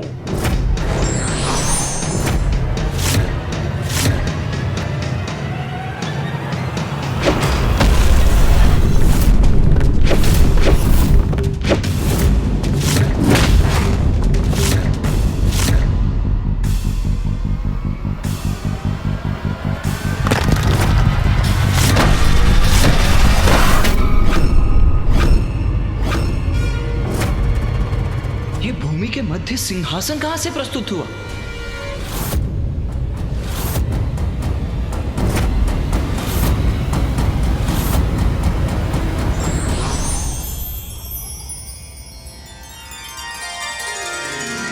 प्रणाम ऋषिवर। प्रणाम भूदेवी।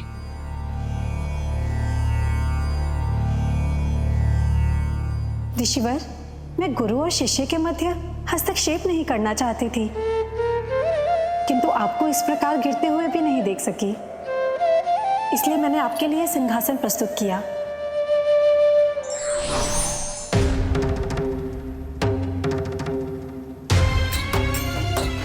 इतने सम्मानित हैं ऋषि अगस्त्य कि भूमि देवी ने उनकी पृष्ठ को धरती से स्पर्श तक नहीं करने दिया, उनको सिंहासन पर स्थित कर दिया। भैया, ऋषिवर अगस्त्य की महानता तो अद्भुत है, जिनका सभी आदर व सम्मान करते हैं। बताइए ना भैया, फिर क्या हुआ? कुमार कार्तिकेय, अब आपको सिखाने के लिए मेरे पास कुछ भी शेष नहीं है। अब आप संपूर्ण योद्धा बन चुके हैं। धन्यवाद ऋषिवर, ये तो आपकी ही कृपा है। आपसे शिक्षा पाकर मैं धन्य हुआ। आप मेरे श्रेष्ठ शिष्य हैं कुमार कार्तिकेय। आप सदा मेरे सम्मान का कारण बनेंगे। कल्याण हो। ऋषि अगस्त्य की कृपा से ही मैं इतना महान योद्धा बना गणेश। उनकी महानता का वर्णन शब्दों से नहीं किया जा सकता अनुज। हाँ भैया, उचित कहा आपने।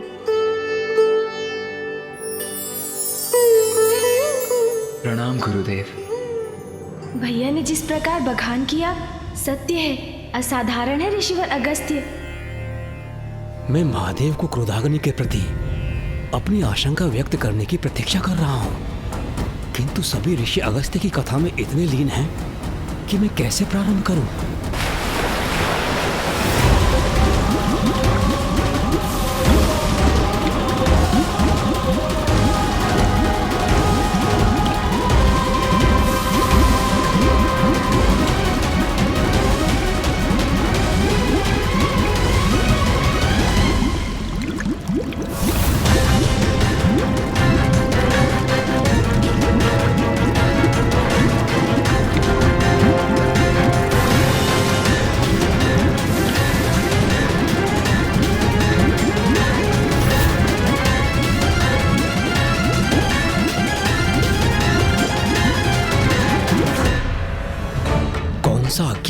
संकट हमारी प्रतीक्षा कर रहा है हमें ज्ञात भी नहीं।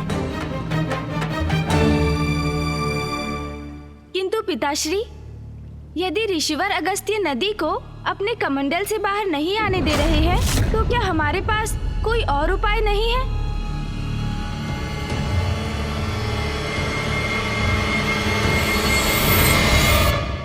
नहीं गणेश, अकाल का कारण है समस्त जलधाराओं का सूखना, सप्त सिंधुओं का जल से रिक्त होना। किंतु सप्त सिंधु कैसे सूख गए पिताश्री?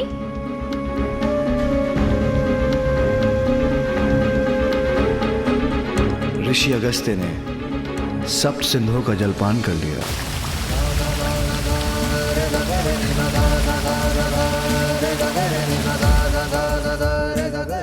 ऋषिवर अगस्त्य ने सप्त सिंधुओं के जल का पान कर लिया, किंतु कैसे?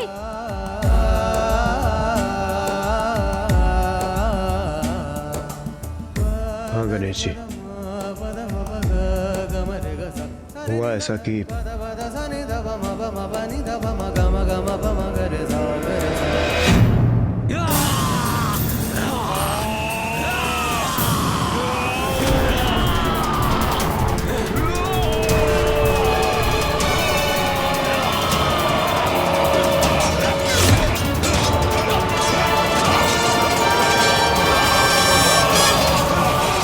और इस प्रकार देव और दानवों के मध्य देवासुर संग्राम छिड़ गए और असुर हम पर घातक प्रहार करने लगे। एक लंबी अवधि तक ये संग्राम चला।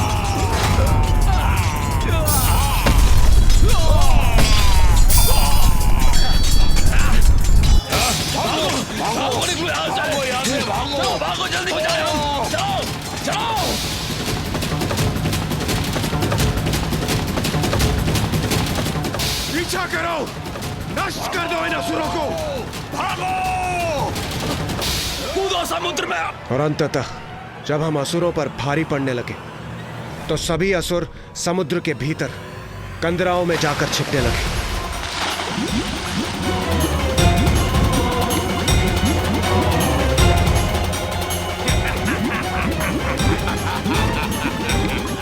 अब तुम हमें क्या मार पाओगे देवताओं?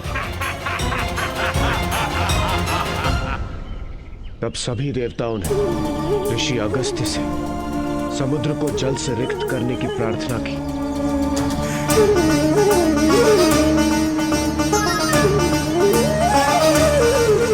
उचित है, मेरे संध्या वंदन का समय हो चुका है, मुझे उपासना करने दीजिए।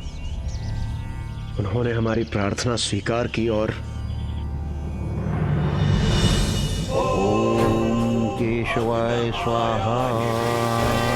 ऋषि अगस्त्य ने सप्त सिंधुओं के जल का पान कर लिया।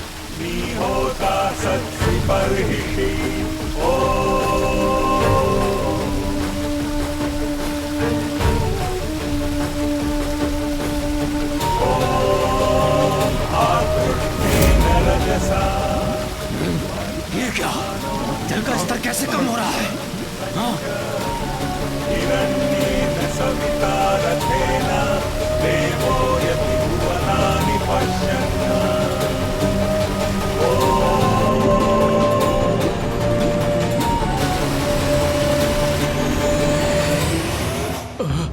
ये हो क्या रहा है? जल का स्तर कम क्यों हो रहा है?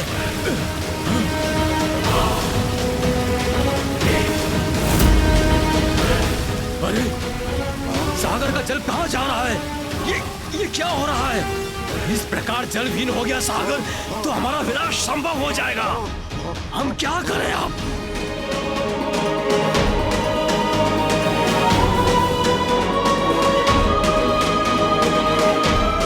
आक्रमण!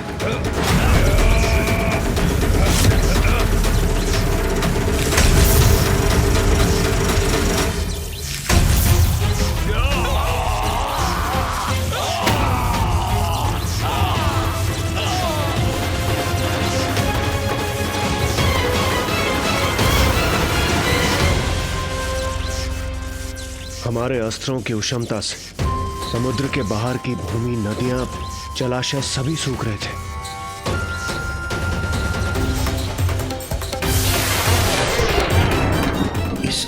विनाशकारी घटना का भीषण परिणाम होगा। हमने तो कल्पना भी नहीं की थी हमारे अस्त्रों का इतना विध्वंसक परिणाम होगा।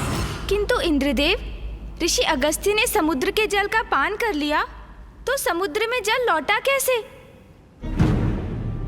असुरों के नाश के बाद हमने ऋषि अगस्त्य से प्रार्थना की कि वो जल को पुनः समुद्र में छोड़ दे, किंतु उस जल का उनके उदर में पाचन हो चुका था। इसलिए उन्होंने लघु शंका के माध्यम से जल को पुनः मुक्त किया, किंतु उस समय में चलने वाले अस्त्रों की उष्णता के कारण दक्षिण की धरती पूर्ण रूप से सूख चुकी थी, अकाल पड़ चुका था।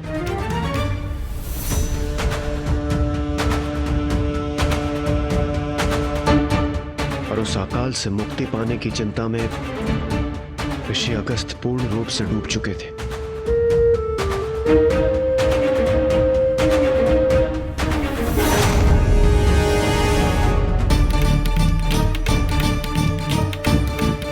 और फिर इस समस्या का समाधान ढूंढने के लिए उन्होंने एक तप प्रारंभ किया।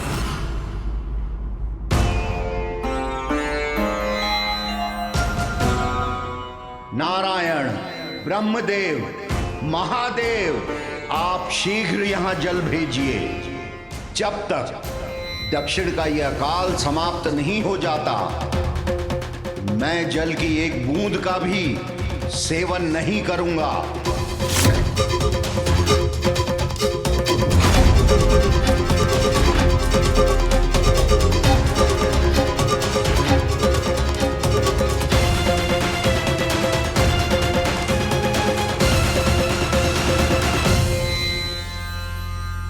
पिताश्री, क्या ऋषि अगस्त्य को उनके तप से समस्या का समाधान प्राप्त हुआ? क्या उनके तप से नदी रूपी जल धारा उत्पन्न हुई? पुत्र, ऋषि अगस्त्य को जब तप करते हुए अनेक वर्ष बीत गए, तब एक दिवस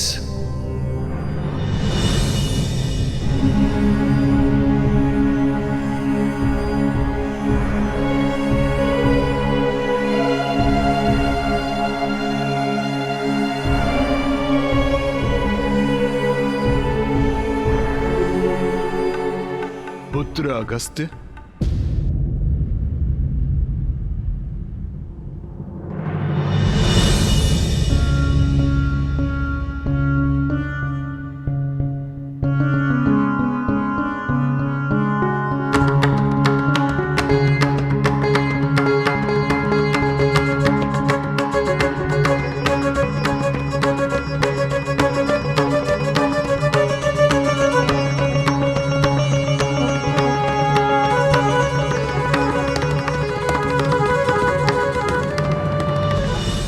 सभी दिव्य आत्माओं को मेरा प्रणाम।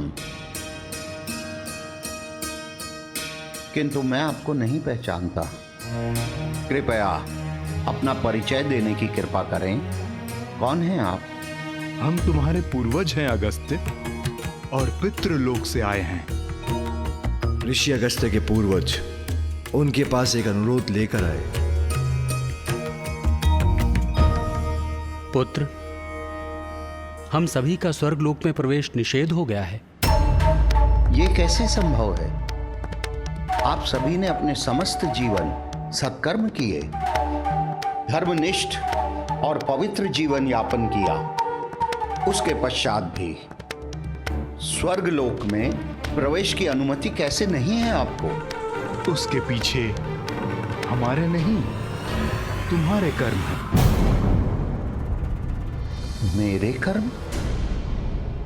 किंतु पिताश्री, ऋषि अगस्त्य ने ऐसे कौन से कर्म किए थे? आपने तो मुझे बताया था कि वो धर्मपरायणता में श्रेष्ठ थे।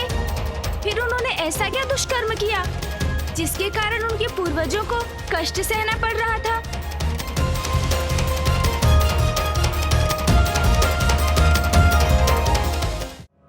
कभी कभी जो कर्म आप करते हैं वो नहीं, अपितु जो आप नहीं करते वो आपके जीवन में समस्या उत्पन्न करते हैं।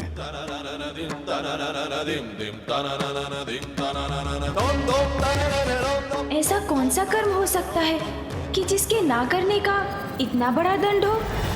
पुत्र, तुमने विवाह कर गृहस्थ आश्रम में प्रवेश नहीं किया, अर्थात तुम्हारे साथ हमारे वंश का भी अंत होगा और हमारे लिए पितृ धर्म निभाने वाला कोई शेष नहीं बचेगा। किंतु मैं सदैव जन कल्याण में व्यस्त रहता हूँ। मैं विवाह के बंधन में बंधना नहीं चाहता। पुत्र, जिन माता पिता ने तुम्हारा पालन पोषण किया है, जीवन दिया है, उनका ऋण तो तुम्हें चुकाना ही पड़ेगा। पितृ ऋण से मुक्त होना तो तुम्हारा कर्तव्य है पुत्र। पितृ ऋण? माता पिता का ऋण? जीवन देने का ऋण भला कोई कैसे चुका सकता है? विधि विधान से विवाह कर संतान उत्पन्न करने से और उनके पालन पोषण करने से ही यह संभव है। और यदि कोई पुत्र ऐसा न करे तो उसके पूर्वजों को स्वर्ग में प्रवेश नहीं प्राप्त होने का दंड मिलेगा। अगस्त्य, तुम्हें विवाह करना ही होगा। उसी से तुम्हारे पूर्वजों को सद्गति अर्थात स्वर्ग प्राप्त होगा। वैसे भी कोई यज्ञ, कोई व्रत तब तक पूर्ण नहीं हो सकता जब तक यज्ञकर्ता की वामांगी पत्नी उसकी भागी ना बने। इसलिए विवाह करने पर ही तुम अपनी तपस्या सार्थक कर सकोगे।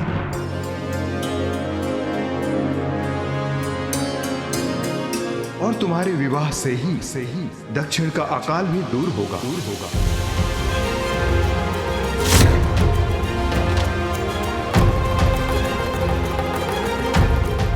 ये आप क्या कह रहे हैं पितृपितामह? मेरे विवाह से दक्षिण का अकाल कैसे दूर हो सकता है? वो भी ज्ञात हो जाएगा, किंतु सर्वप्रथम तुम्हें राजा कवेर के पास जाकर विवाह हेतु उनकी पुत्री लोपामुद्रा का हाथ मांगना होगा। अर्थात विवाह करना ही होगा मुझे। अपने पूर्वजों के आदेश अनुसार ऋषि अगस्त्य ने विवाह करना स्वीकार कर लिया। वो विदर्भ नरेश राजा कवेर के पास उनकी पुत्री से अपने विवाह का प्रस्ताव लेकर गए, किंतु ये ऋषिवर के लिए इतना सरल नहीं था, क्योंकि अति सुंदरी देवी लोपामुद्रा अपने धर्म आचरण के लिए भी प्रसिद्ध थी और उनके पिता उनसे अत्यधिक स्नेह करते थे।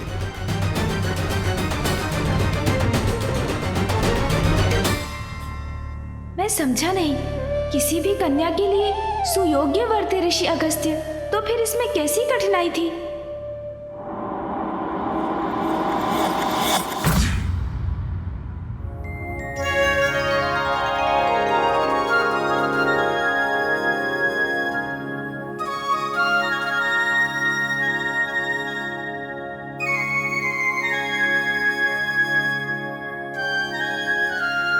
नाथ, भोजन प्रारंभ कीजिए, अन्यथा ये शीतल होकर अपना स्वाद खो देगा।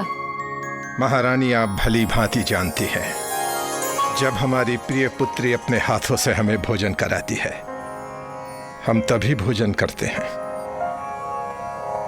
कहाँ है हमारी पुत्री लोपामुद्रा? मैं यहाँ हूँ पिताश्री।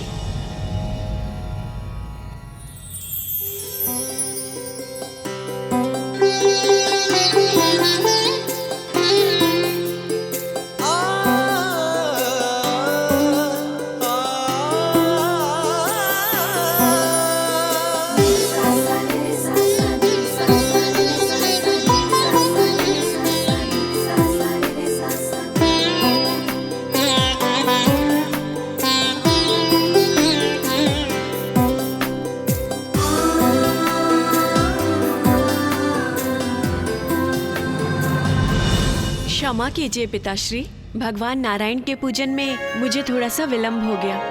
ये लीजिए, प्रसाद लीजिए। आओ विराजो पुत्री। पुत्री लोपामुद्रा, तुम मेरे जीवन में आशीर्वाद बनकर आई हो। जब से तुम्हारा आगमन हुआ है, हमारे राज्य में धन धान्य समृद्धि की वृष्टि हो रही है, किसी को कोई कष्ट नहीं है। प्रकृति की भी हम पर कृपा है, जिसके कारण वर्षा भी समय पर ही होती है। पुत्री, तुम मेरे हृदय के आनंद का कारण हो। मैं तुम्हें यहां से कहीं नहीं जाने दूंगा। किंतु नाथ, आप भी इस तथ्य से भली भांति परिचित हैं कि ये कदापि संभव नहीं।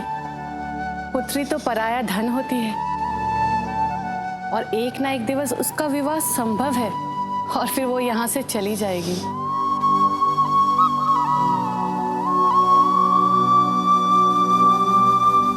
प्रणाम महाराज, आपसे भेंट करने ऋषि अगस्त्य पधारे हैं।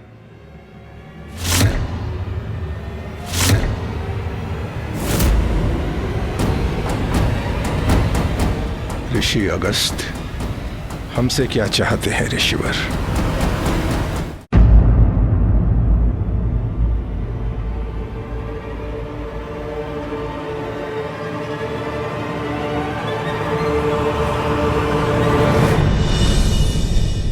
ऋषिवर, आपका यहां स्वागत है। ऋषिवर, आपके यहां आगमन का कोई कारण अवश्य होगा। कहिए, आपकी ऐसी कौन सी इच्छा है जो मैं पूर्ण कर सकता हूं?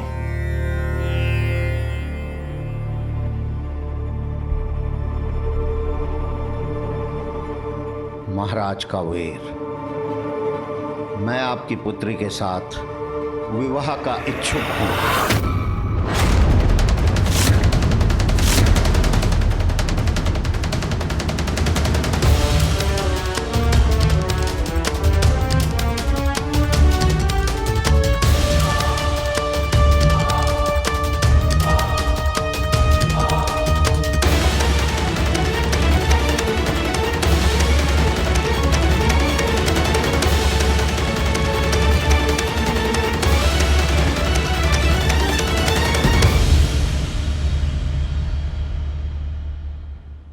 क्या विचार कर रहे हैं राजन? मैं आपके उत्तर की प्रतीक्षा कर रहा हूं। कहिए, आपको मेरा प्रस्ताव स्वीकार है?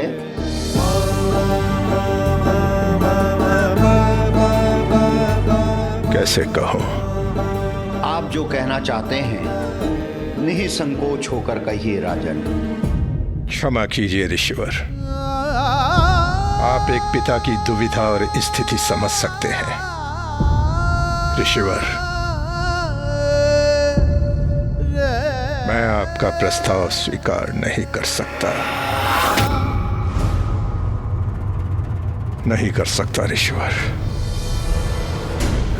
क्या महाराज कबीर ने ऋषि अगस्त्य का प्रस्ताव ठुकरा दिया?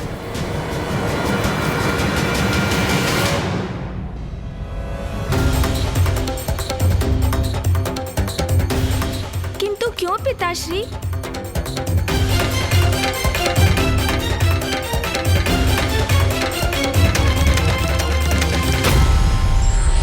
ईश्वर एवं सिद्ध पुरुष की लीला के पीछे अवश्य कोई न कोई उद्देश्य छिपा होता है। आवश्यकता है हमें उसे समझने की। विघ्नहर्ता श्री गणेश के अद्भुत शक्तियों से भरे वीडियोस देखने के लिए चैनल को सब्सक्राइब करना न भूलें और साथ ही बेल आइकॉन भी दबाएं।